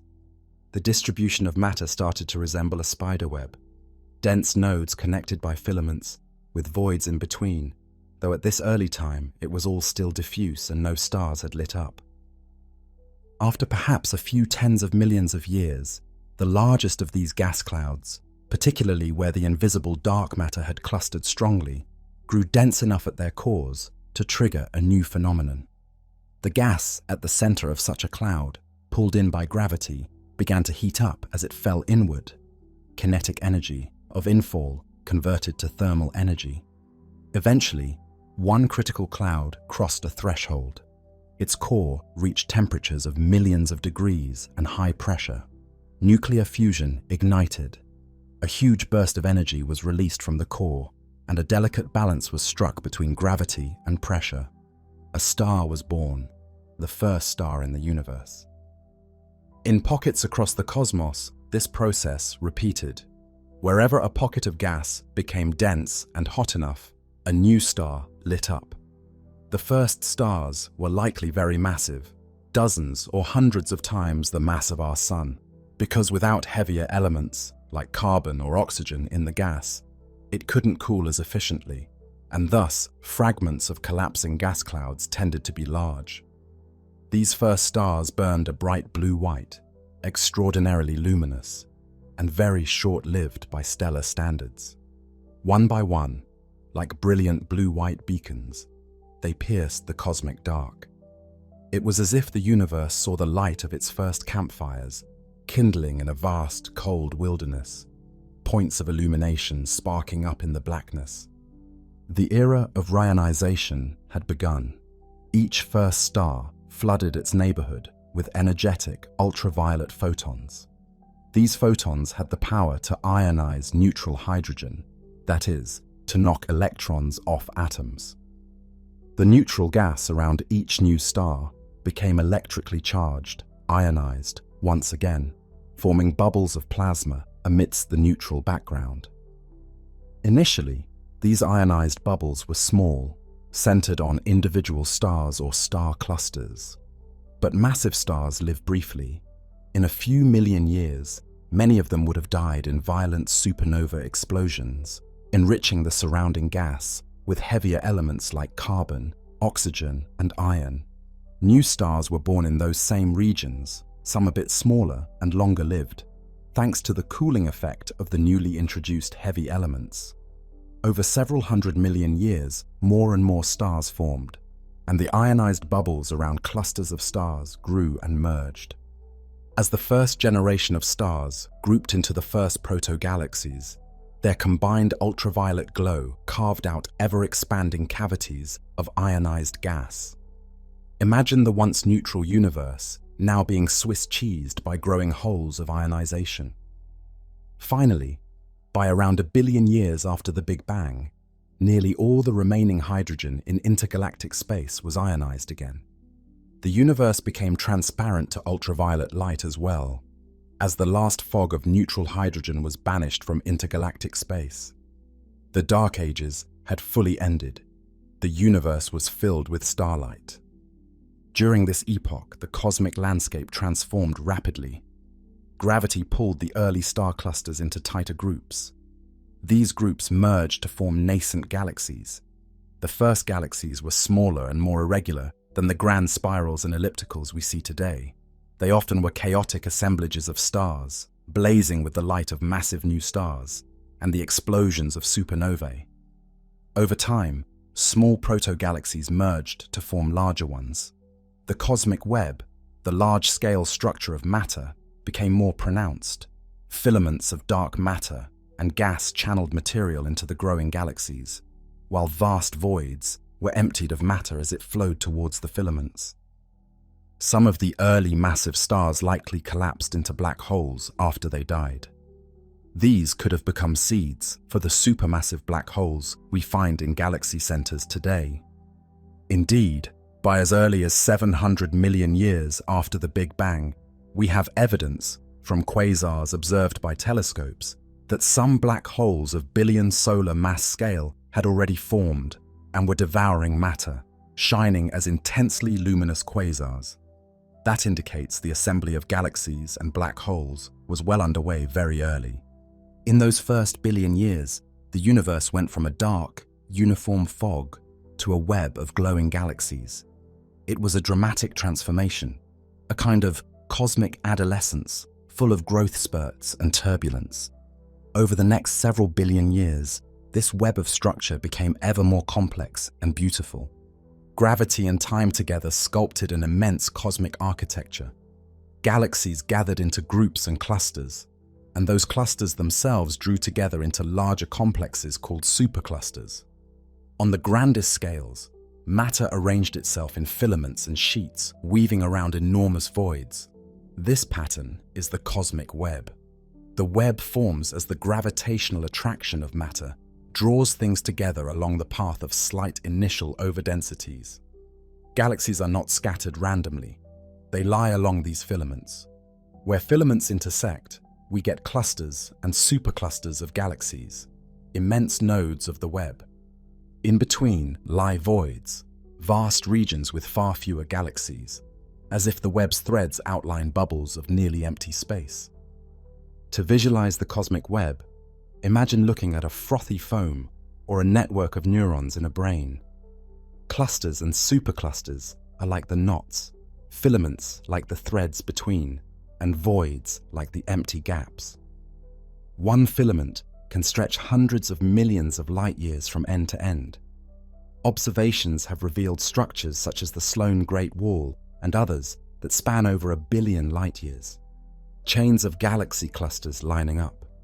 The largest structures known, great walls of galaxies, huge quasar groupings, approach scales where the word structure itself starts to blur, because on scales above a few billion light years, the universe looks homogeneous.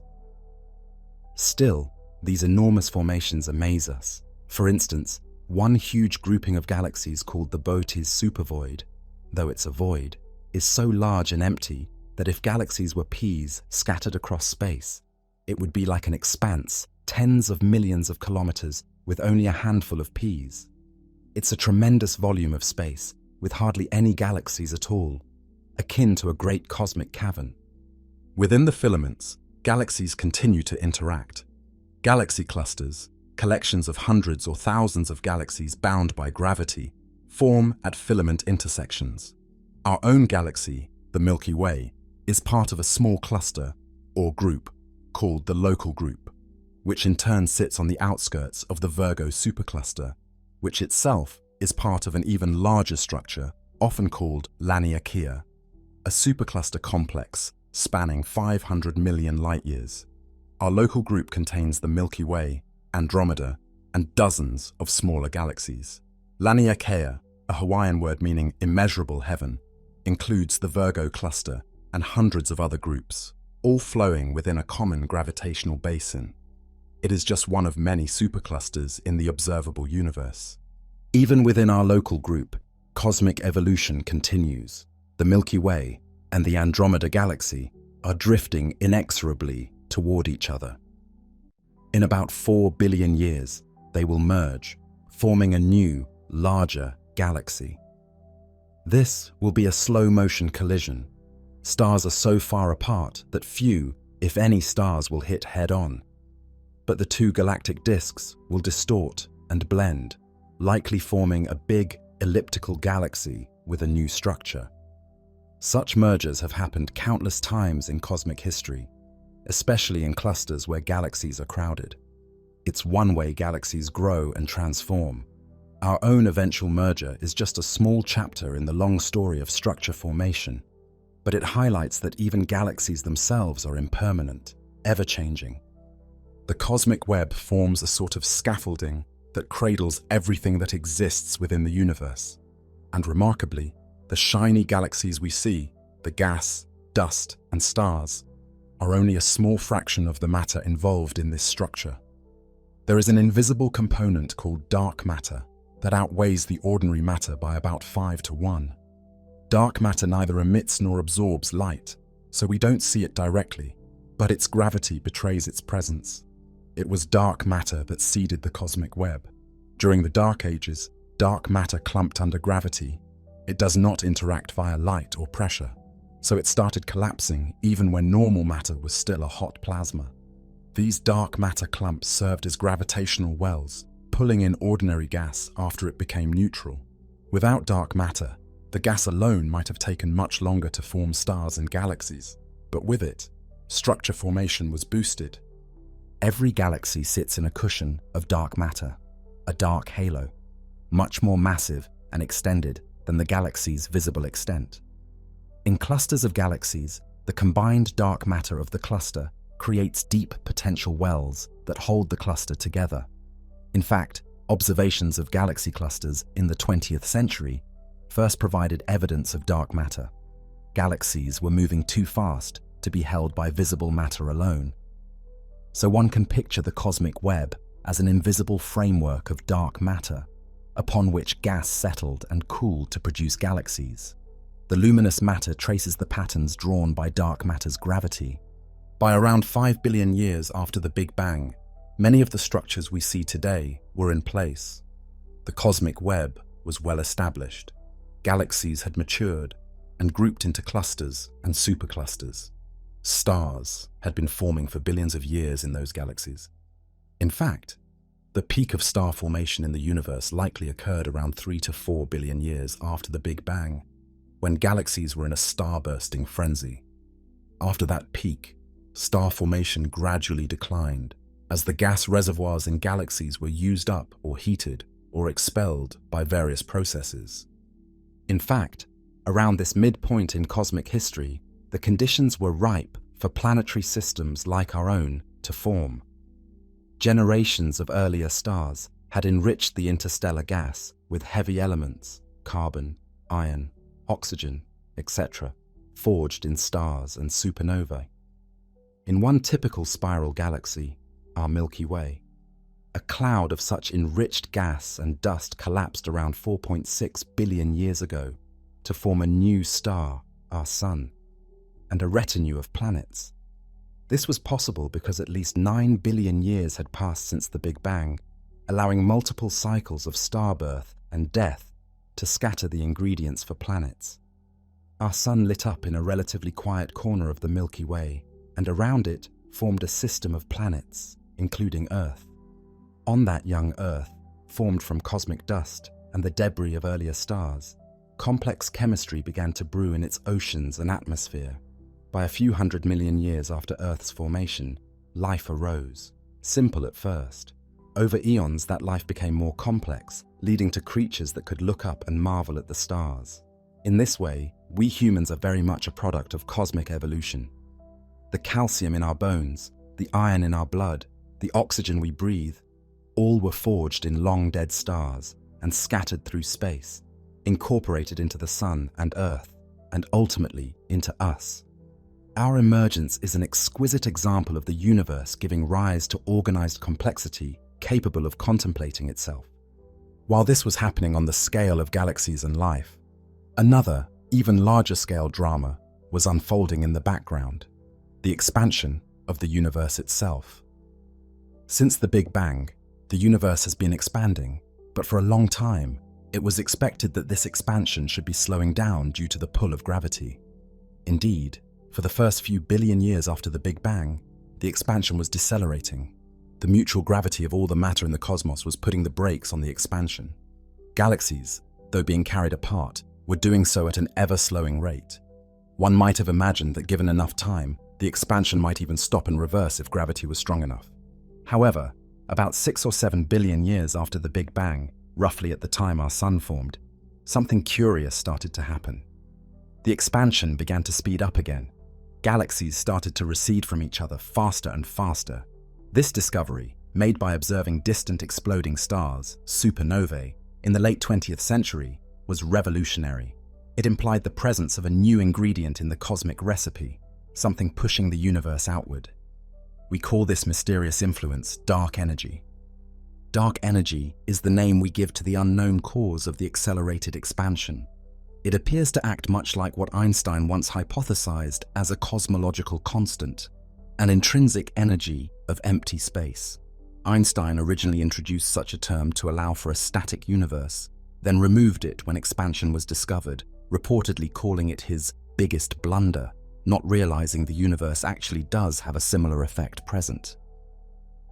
Dark energy doesn't dilute as the universe expands. It remains, as far as we can tell, constant in density.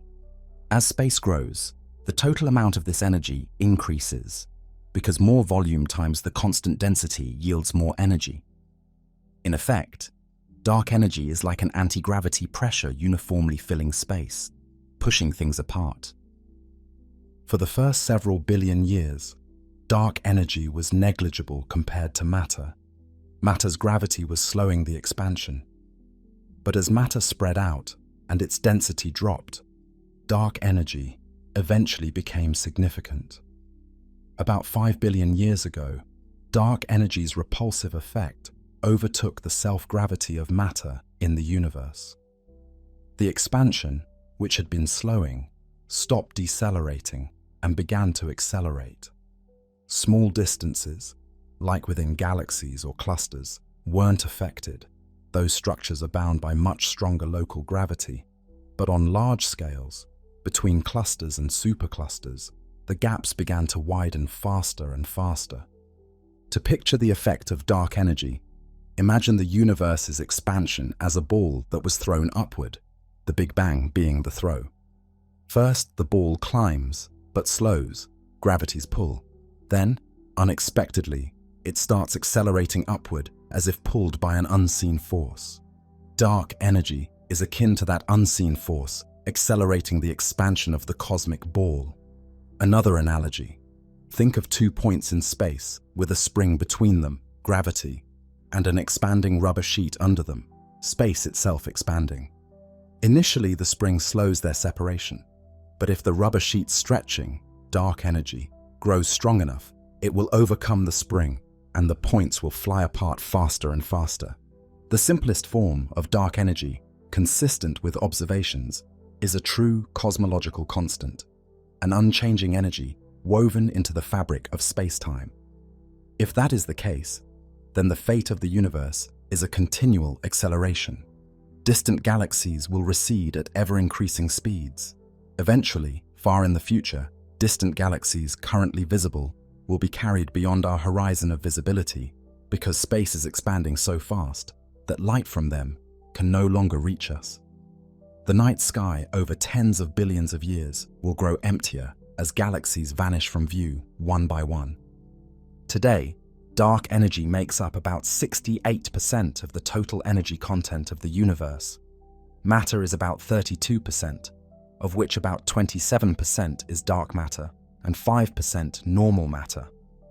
Thus, the cosmos, by composition, is mostly this invisible, dark energy. It's astonishing. All the galaxies, stars, gas, and dust, everything we see, is only a trace component. Yet, it is thanks to that small component that we have structure and life. Dark energy, ironically, mostly influences the voids and the eventual destiny. Even now, dark energy's presence is subtle on human timescales. The Milky Way and Andromeda will still collide despite cosmic expansion because they are gravitationally bound strongly enough to overcome expansion at local scales. The local group of galaxies will remain together, but clusters that are not bound to us will drift away. For instance, galaxies in the Virgo cluster, tens of millions of light-years away, will recede further. In a few 100 billion years, should any observers be around, virtually all galaxies beyond the local group will have disappeared from view, being carried away faster than light can catch up. To summarize the cosmic inventory and its effect, dark matter provided the scaffold for structure and still holds galaxies and clusters together. Dark energy drives the overall expansion ever faster. Normal matter, atoms, forms the stars, planets, and living beings. Each plays a role in the grand cosmic story. Dark matter pulled the cosmos into a beautiful web. Normal matter lit that web with stars. Dark energy is now pulling the web apart at its largest scales. Time marches forward, and with it comes change. But why does time have a direction at all? We recall the early universe was an extremely hot, uniform state. And now we have a clumpy cosmos and cool expanses. Things have clearly moved from a state of order to increasing disorder. This one-way progress is encapsulated in the concept of entropy. The second law of thermodynamics says entropy, disorder, tends to increase in a closed system. This law underpins the arrow of time. Eggs break, but do not unbreak. Cream disperses in coffee, but never spontaneously gathers back at the top. A piece of paper burns to ash and smoke, but the ash and smoke won't reconstitute into paper on their own. These processes involve increasing entropy, and they define an irreversible direction to time, from past, lower entropy, to future, higher entropy. The universe as a whole began in a state of incredibly low entropy. At the moment after the Big Bang's initial inflationary smoothing, matter and radiation were almost perfectly uniformly spread. Paradoxically, uniform gas is a low entropy state in cosmology because gravity can do a lot of work with it. Imagine a smooth spread of matter that can clump versus matter already clumped into black holes. The latter is a higher entropy state gravitationally. The early universe had very low gravitational entropy, everything spread out smoothly, and not maximal thermodynamic entropy either. There were temperature differences and lots of free energy available. This special beginning, perhaps set by inflation or whatever preceded it, is why there was an arrow of time. The cosmos started wound up, like a clock with a lot of free energy and potential to evolve into more disordered states. As the universe aged, entropy increased. The formation of stars and galaxies might seem like an increase in order locally, but overall, entropy rose because, for example, when a star shines, it produces a lot of thermal radiation, high entropy, out of nuclear fuel, lower entropy state. The light that escapes into space carries away entropy. The net effect of all processes, gravitational clustering, star formation, life, has been to increase total entropy. Entropy is now vastly higher than in the pristine early universe, and it will continue to increase. What is the ultimate fate implied by ever-increasing entropy? It is often called the heat death or big freeze. This scenario is a universe where, on the largest scales, everything becomes uniform again. Not in a low entropy way like the beginning, but in a maximum entropy way, a thin mist of particles and radiation at near uniform temperature, with no gradients to power any process. If dark energy continues to accelerate expansion forever and nothing intervenes, this is the likely end state trillions upon trillions of years hence. Let's trace that future vision. First, over the next few trillion years, star formation in galaxies will taper off. Galaxies have a finite supply of gas to make new stars. Eventually, that gas runs out or becomes locked in stellar remnants. The longest-lived stars, small red dwarf stars, can burn for trillions of years, far longer than the current age of the universe. So, billions of years from now, galaxies will be dominated by long-lived red stars slowly fusing hydrogen. As time marches on, even these will exhaust their fuel. By around 100 trillion years from now, 10-14 years, the era of star formation will officially end. We enter the so-called degenerate era, dominated by stellar remnants. In that far future, the galaxies, those that remain gravitationally bound, like our future Milkdromeda, the merged Milky Way Andromeda, will be populated only by degenerate objects: white dwarfs, cores of spent stars, neutron stars, brown dwarfs, failed stars, and black holes. New stars will no longer be born. The remaining stars will slowly cool and dim. White dwarfs, starting hot, will radiate their energy over billions and trillions of years, turning into black dwarfs, cold, dark, stellar embers. Planets, if any still orbit, will gradually spiral into their stars or be flung out by gravitational encounters over extremely long timescales. At this point, entropy is still increasing. Complex structures decay. Perhaps some hypothetical, incredibly long-lived civilization might find ways to survive around fading sources of energy, but eventually usable energy supplies would dwindle. After many trillions more years, even larger structures start to destabilize. Gravitational interactions within what's left of galaxies will gradually eject many objects into intergalactic space, a process called dynamical relaxation. Central black holes might collect some matter, while other stars or remnants are thrown to the outskirts or beyond. Fast forward to unimaginably distant times, 1019, 1020, up to 1040 years. By 1020 years, most galaxies as we know them may disperse, stars either fallen into central black holes or scattered. Around 1040 years, a number so large it defies comprehension, even protons, if unstable, some particle theories suggest protons might eventually decay, will have decayed into lighter subatomic particles. If proton decay is real, at this point, solid matter dissolves. Planets, white dwarfs, any remaining asteroids or dust, all would literally evaporate into radiation and elementary particles. The universe becomes a dilute soup of electrons, positrons, neutrinos, and photons, perhaps with some lingering protons if they're absolutely stable, and lots of dark matter particles, assuming dark matter is stable and doesn't decay. We aren't sure, but likely it is stable. One might think black holes would still be around as massive reservoirs of mass, even after normal matter is gone. And they will, for a long time. But even black holes aren't eternal. Stephen Hawking theorized that black holes slowly evaporate by emitting Hawking radiation, a very slow quantum thermal glow that causes them to lose mass over time. For stellar mass black holes, the evaporation time is around 10^67 to 10 years. For supermassive black holes, millions or billions of solar masses, like in galaxy centers, the time is stupendously larger, on the order of 10^98 to 10^100 years or more. But given enough time, even these giants will eventually evaporate completely, each ending in an explosive burst of high-energy particles when its mass becomes very small. After the last black hole has vanished, the universe enters its final stretch, the dark era. The temperature everywhere will approach an extremely low value as expansion dilutes any remaining energy. Essentially, What remains is a sparse sea of photons, mostly of extremely long wavelength radio waves.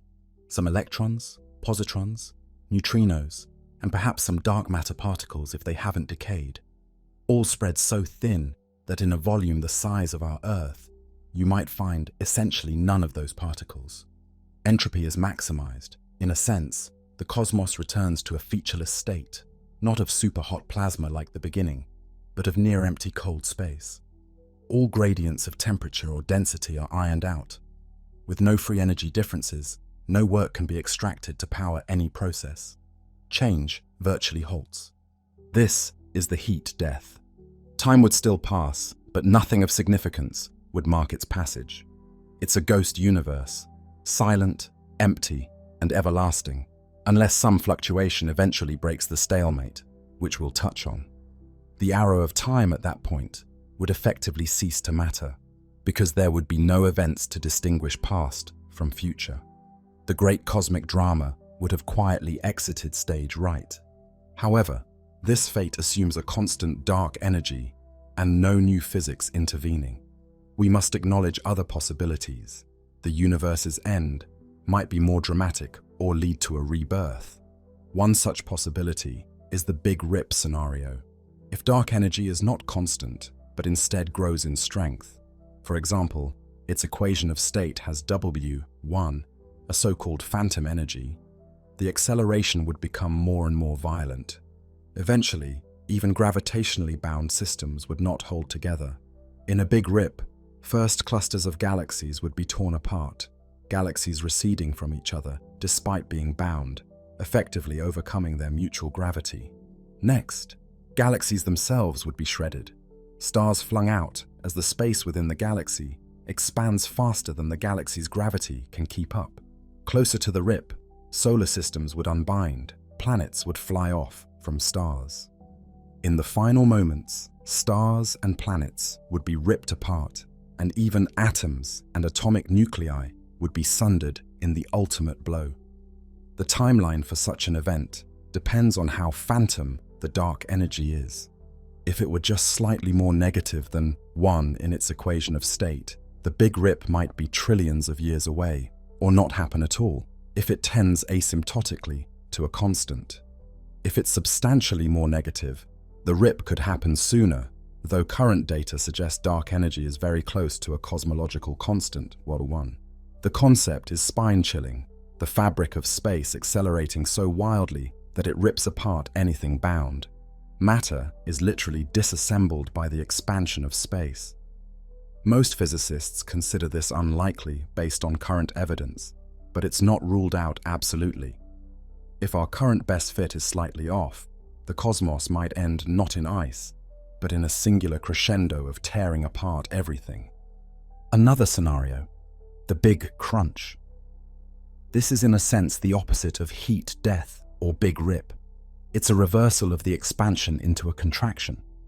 If, for some reason, dark energy were to dissipate or turn attractive, and if the density of matter were high enough, gravity would eventually win out and pull everything back together. The expansion would slow, stop, and reverse. Distant galaxies would start to approach rather than recede. Over billions of years, what was once an expanding universe becomes a collapsing universe. Galaxies would rush together. Clusters merge into a supercluster, superclusters into huge sheets, and finally all material closes in. The temperature of the background radiation, which had been dropping for eons, now starts to rise again as space compresses that radiation. The dark, quiet cosmos would light up once more as every particle of light gains energy and blue shifts. Galaxies might careen into each other with increasing frequency. The night sky would glow brighter and brighter as more galaxies cram into our observable view, and the heating of all gas triggers star formation, or makes existing stars shine more fiercely. In the far future of a Big Crunch, the universe's scale continues to shrink. What were galaxy superclusters a few billion years before are now overlapping and colliding. Eventually, all matter might coalesce into an extremely dense state. The temperature would soar to star-like or greater levels everywhere, ionizing whatever atoms existed once more. Fusion could ignite in giant bursts as gas clouds compress. Essentially, the reverse of the universe's expansion timeline happens. Clusters of galaxies collapse into blazing quasars, then into massive nebulae, then into a shrinking ball of plasma, then perhaps into conditions similar to the very early universe. If quantum gravity or other effects don't intervene, this collapse could lead all the way back to a state of seemingly infinite density and temperature. Essentially, a mirror image of the Big Bang, sometimes dubbed the Big Crunch. Is that truly an end, or could it be a bounce? Some modern theories speculate that a Big Crunch could transition into another Big Bang, the death of one universe seeding the birth of a new one. In cyclic models, the universe might undergo endless, or at least many, Bang Crunch cycles. Ancient cosmologies, like Hindu cosmology, imagined time as cyclical, cosmic days and nights of Brahma, with universes expanding and contracting periodically. A scientific version might be, after a crunch, all space and time re-expand again, maybe after reaching a singularity, or perhaps never fully reaching infinite density because new physics causes a rebound. If there is a bounce, the astonishing implication is that our Big Bang might not have been the absolute beginning, but simply the latest bounce. Some theorists working in quantum cosmology and string theory have explored models where, for example, our 3D universe, brain, periodically collides with another brain, causing Big Bangs in a cycle. Others, loop quantum cosmology, find that quantum effects could cause space to repel at extremely high densities, avoiding a singularity and starting expansion anew. If the universe can bounce, what happens to entropy and the arrow of time in such a cycle? That's a tough question. Naively, entropy would carry over and increase with each cycle, which would be problematic. You can't cycle indefinitely if entropy irreversibly accumulates, unless the bounce somehow resets the entropy or disposes of it.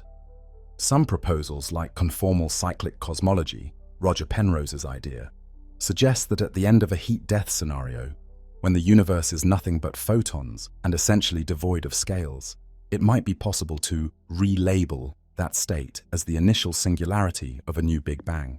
Since a universe of only structureless photons has no concept of time or size, it could be equivalently reinterpreted as a new Big Bang state. This is speculative and not widely accepted yet, but it shows how creative thinking is being applied to the idea of cosmic rebirth. There are also other theoretical fates. One is a vacuum decay scenario. Perhaps our current vacuum, the ground state of fields in the universe, is not the true lowest energy state. If there exists an even lower state, the universe could at some point quantum tunnel into that lower state.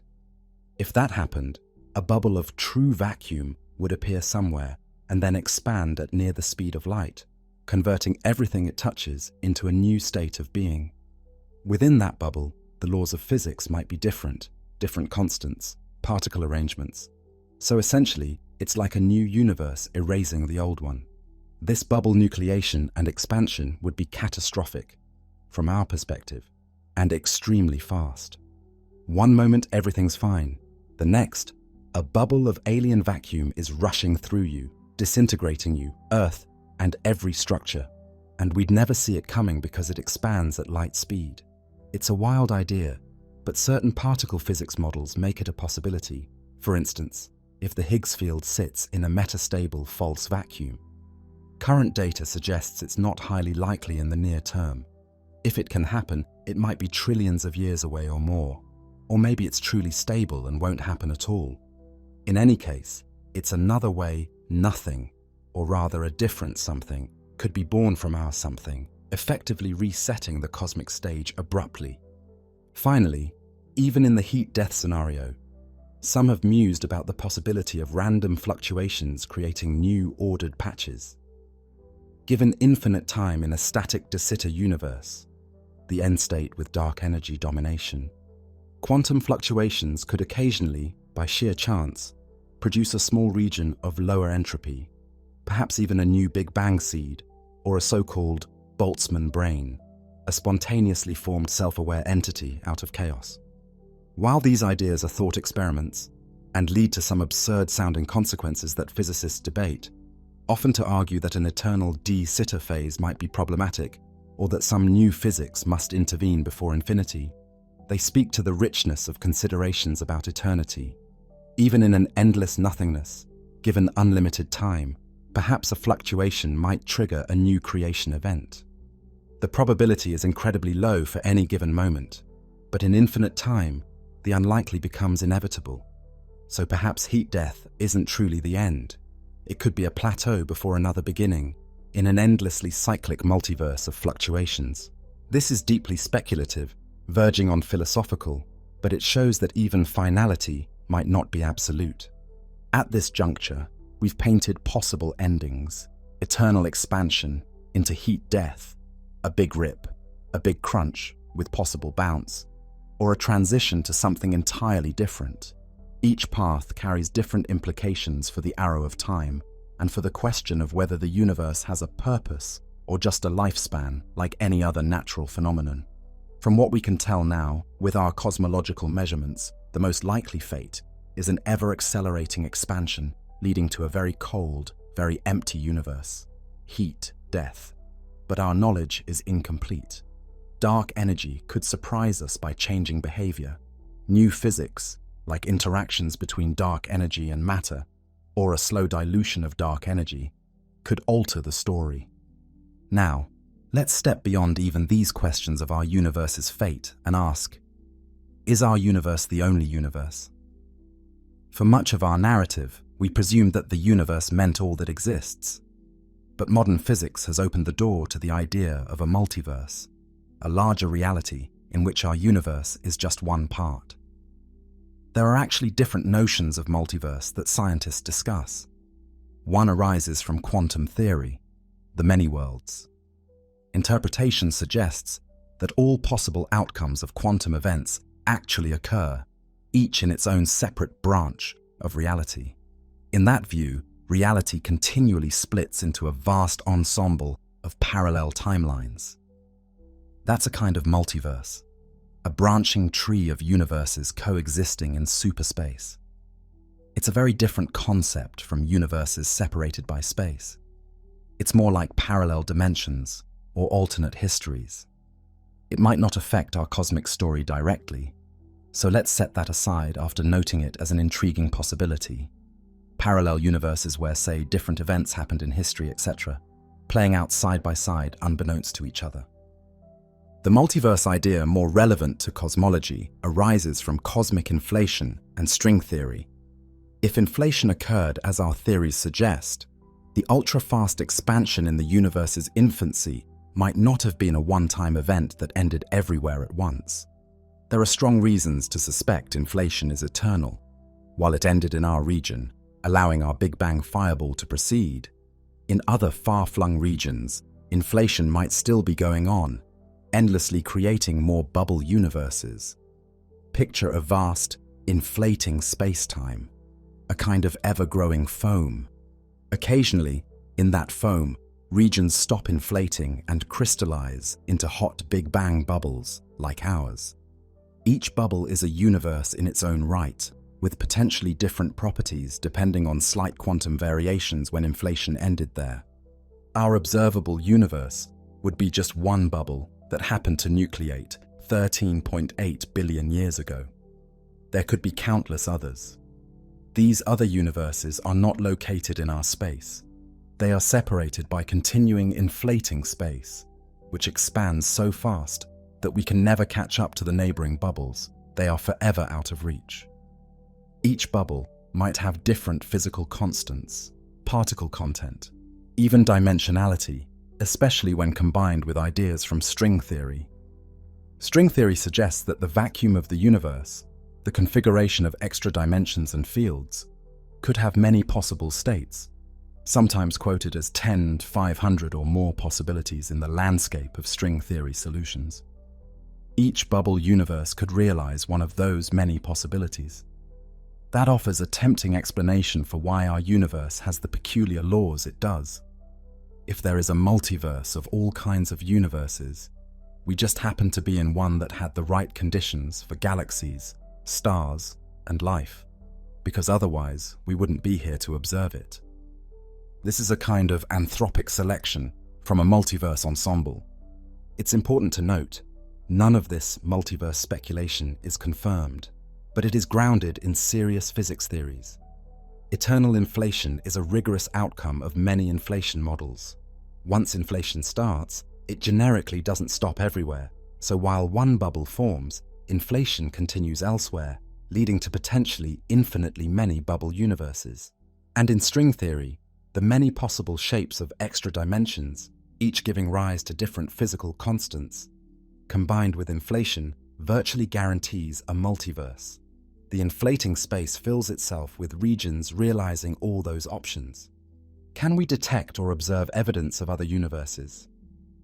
It's challenging by definition. If they are truly separate, we can't see into them. But one possible sign would be if a neighboring bubble universe in the early inflationary period happened to collide with our bubble. That collision might leave an imprint, perhaps a circular pattern or a particular kind of distortion in the cosmic microwave background. People have actually searched CMB maps for hints of such collisions. So far, none have been convincingly found, but the search exemplifies how we don't shy away from trying to test even outrageous-sounding ideas. Another hint could come from the distribution of gravitational waves or subtle effects on the distribution of galaxies, none detected yet in a way that screams other universe. Another multiverse notion comes from higher dimensions and brane world scenarios. String theory requires extra spatial dimensions, 6 or 7 beyond our usual 3. Those dimensions could be compactified, curled up small, or in some models, we could be confined to a 3D brane floating in a higher dimensional space. There could be other branes, essentially other universes, separated from ours in the extra dimensions. Normally, we'd have no interaction with them except perhaps gravity, which can propagate in the higher dimensional bulk. Some have even imagined that a collision between branes could be what the Big Bang was. 2 3D worlds collided, releasing energy that flooded our brain with the hot matter of a Big Bang. If those other branes, universes, exist, they are right next door, in a sense, perhaps only a tiny distance away in a 4th spatial dimension. But we can't see them or touch them because our particles and light are confined to our own brain. It's a mind-bending concept. Other entire universes, potentially a millimeter away from us, in a direction we can't perceive.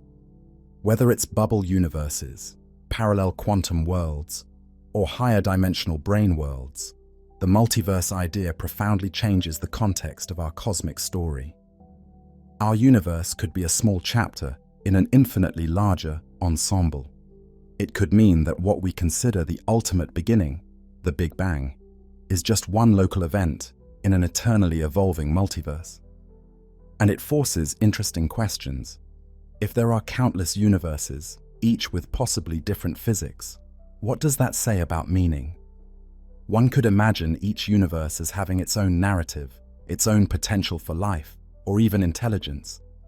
Are there other conscious beings out there, not just in our universe, perhaps in distant galaxies, but in entirely separate universes, forever causally disconnected from us? This drifts from science into philosophical wonder, because by construction, we may never verify those other universes. Yet, the theories that predict them, inflation, quantum mechanics, string theory, are in principle testable in other ways and have earned credibility. So we take the multiverse seriously, while acknowledging it currently lies at the speculative frontier. Regardless of whether there's a multiverse, we find ourselves in this universe, with its particular story. From a singular beginning, or at least an extremely hot, dense early state, our universe expanded, cooled, formed structures, and eventually produced us, beings capable of reflecting on the whole process. We've gone from contemplating mythic cosmologies to actually measuring the geometry and expansion history of the cosmos. We discovered the universe had a beginning, Big Bang, that it is 13.8 billion years old, that it expands, that it has a cosmic web of structure, and that it is dominated by dark matter and dark energy. These are incredible revelations, won through the hard work of observation and theory, building on generations of curious minds. Now we turn to the philosophical and existential implications of the cosmic story. Standing under the night sky, we can feel two seemingly opposite emotions: insignificance and profound connection. On one hand, the universe is vast beyond imagination. The Earth is a tiny pebble in a gigantic space. Even our galaxy, with 100 billion stars, is just one in a sea of billions of galaxies. Physically, we occupy no privileged position. The cosmos is not arrayed with humanity at the center. We are off in a corner of an average galaxy, which itself is in a supercluster that is unexceptional among others. Time-wise, human history is an eye blink compared to cosmic time. The stars shone for billions of years before we came along. They will continue billions of years after we are gone. It's humbling, even daunting, to recognize this. The famous pale blue dot photograph taken by Voyager 1 from beyond Pluto, showing Earth as a tiny bluish speck in the void, encapsulates that humility. All of human history, every joy and sorrow, every hero and villain, played out on that mote of dust, suspended in a sunbeam in the vast darkness. When confronted with such scale, it's natural to feel small. Yet, on the other hand, how marvelous that we can comprehend this scale. We are made of particles that were forged in stars. Essentially, the universe gave birth to conscious organisms that can observe and contemplate the universe. We are a way for the cosmos to know itself, a sentiment popularized by Carl Sagan and profoundly true. Our atoms originated in the Big Bang, hydrogen, or in stellar furnaces, carbon, oxygen, nitrogen, etc., or in supernovae, iron, zinc, iodine, gold, all the heavier elements. We are literally children of the stars, made of stardust. Through us, the materials of the universe have become aware and curious. That imbues us, and possibly other intelligent life out there, if it exists, with a kind of cosmic significance, albeit a self-bestowed one. We carry the legacy of 13.8 billion years of cosmic evolution in our bodies. When we gaze out at the galaxies, those galaxies are in a sense observing themselves through our eyes. The emptiness of space, while vast, is not completely empty. It's filled with fields and particles and possibilities. Likewise, the perceived emptiness or pointlessness one might feel when confronted with a giant, cold universe can be filled with our own meaning and purpose. The cosmos doesn't hand us a script. Instead, it gives us the stage, the raw materials, and the invitation to create meaning. And humans have been doing that for as long as we have existed, through story, science, art, love, and exploration. We find that the more we learn about the universe, the more beautiful it becomes. Consider the fact that the atoms in your body were once inside of a star, perhaps many different stars over the eons.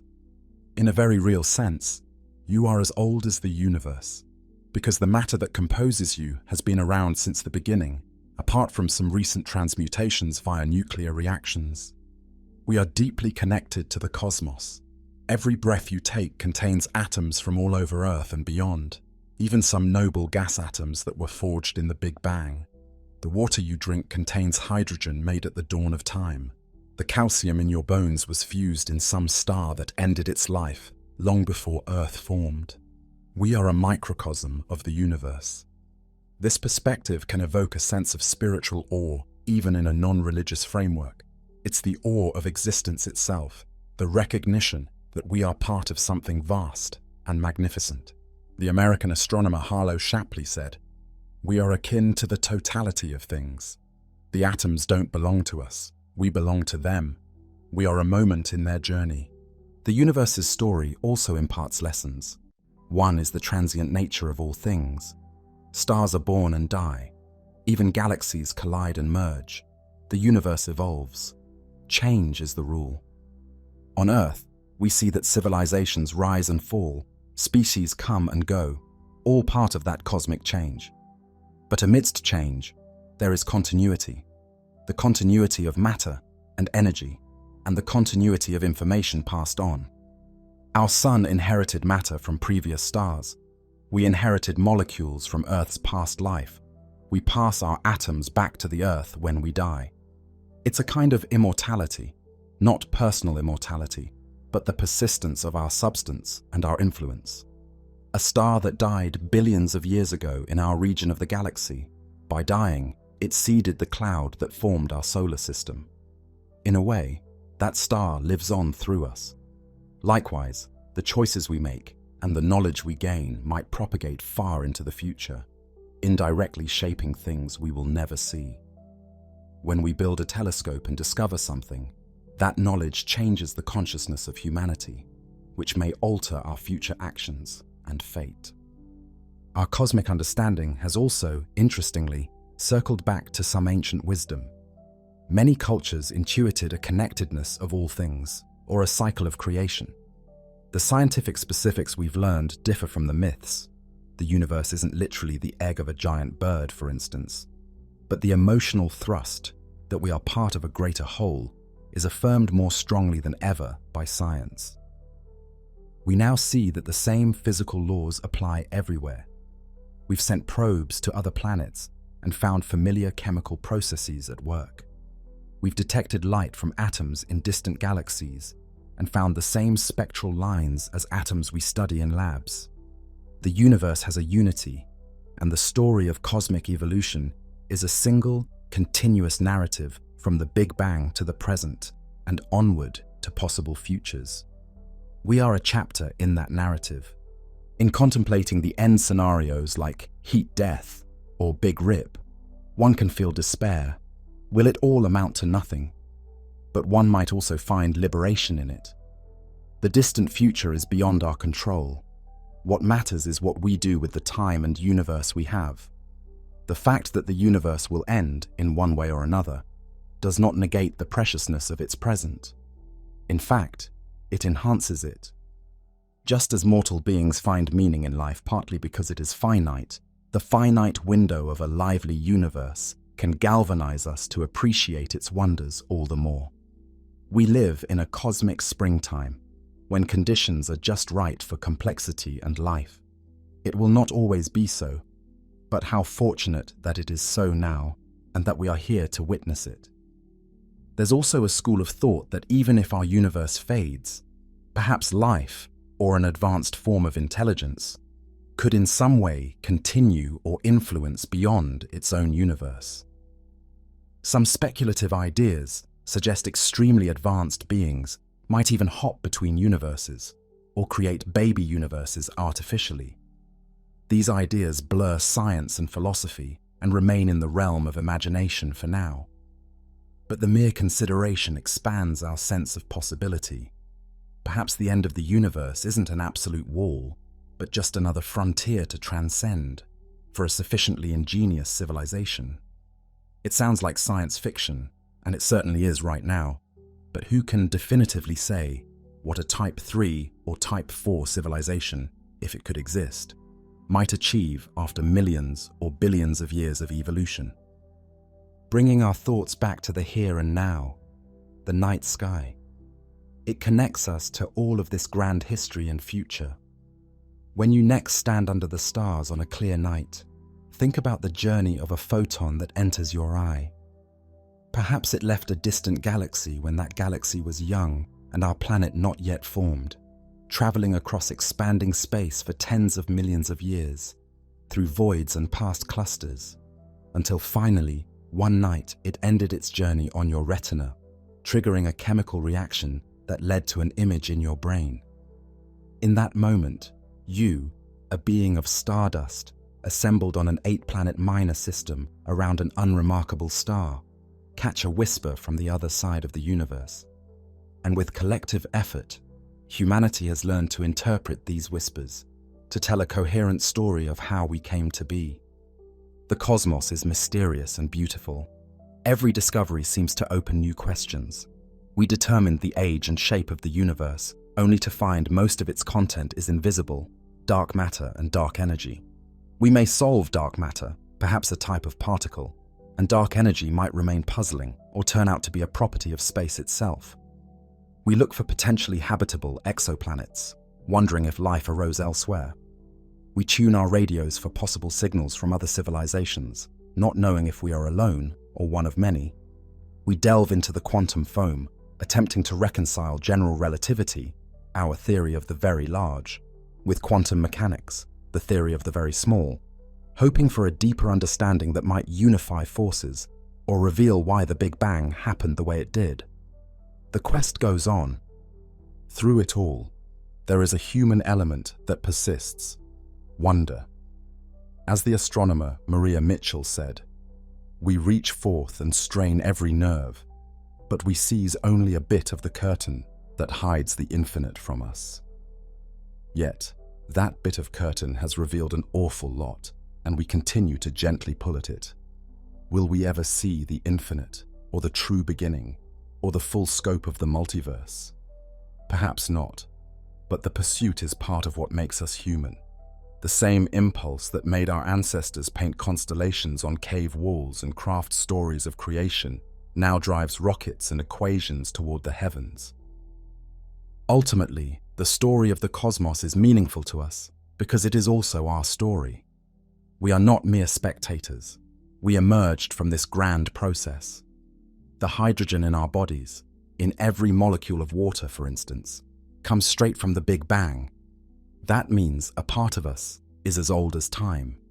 The carbon in our cells was forged in stellar hearts, making us the heirs of those stars. When we die, our atoms will return to the Earth, and eventually some will drift out to space again, maybe to become part of a new star or planet eons hence. In that sense, we are immortal, though our forms are temporary. So, what does it mean to be born from nothing? It means that existence is a gift against all odds, a tiny realm of something in an infinite sea of nothing. It means that perhaps nothing is unstable or pregnant with potential, that even a void can give rise to worlds.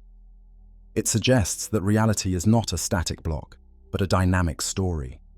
Our universe began in a state devoid of structure, grew into a vast living tapestry, and will either continue to expand and evolve in complexity for some time, or eventually simplify again into quiescence.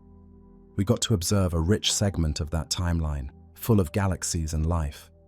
That realization can fill one with a sense of reverence, not in a religious sense, but a profound respect for the majesty of nature. As our journey through the cosmos comes to an end, let's reflect on where we are. A small planet orbiting a medium star, on the edge of a galaxy that has at least 100 billion siblings, in a universe of maybe 2 trillion galaxies within our view, each brimming with stars and possibilities, all governed by the same physical laws, all born together in the same primordial explosion, all fated to either drift apart forever or perhaps crash together in some finale. We, ephemeral yet remarkable, stand here and through ingenuity have uncovered this story. It is a continuous, cinematic, emotionally resonant story, one that stretches from the beginning of time to the very ends of imagination. It's a story told by starlight and cosmic background whispers, written in equations and in the awe of anyone who looks up at the midnight sky. It's the story of the cosmos, our story. And though this particular telling of it must now conclude, the story itself goes on, written in the galaxies overhead and the atoms within us. As long as there are thinking beings to wonder and explore, the narrative will be retold, refined and cherished anew. In that sense, the cosmic story truly has no end. It lives so long as curiosity lives. So take a moment to step outside on a clear night. Feel the cool air. Look up. The light hitting your eyes has traversed the universe to reach you. The atoms in your body resonate with the history of the cosmos. The void may be vast, but you carry within you a universe of understanding that fills it with meaning. In the silence of the night, you can hear, if you listen closely, the echoes of the Big Bang and the songs of ancient starlight. The story of everything is speaking, and through our minds and hearts, the cosmos is listening to its own tale. In that communion, between the cosmos and our consciousness, lies a profound truth, that we are not apart from the universe. We are the universe, in small but significant part, and its fate and our fate are intertwined. From nothing we came, into nothing, or something beyond, we may go. But in between, we have the chance to witness and marvel at the grandest of spectacles, existence itself. Let us be grateful for that chance. Let us keep the cosmic perspective, allowing it to illuminate our lives with both humility and wonder. And let us continue the journey, always, for as far as mind and imagination can reach, embracing the mystery and majesty of the cosmos. The cosmic saga continues, and we are fortunate narrators within it. The final line is not yet written,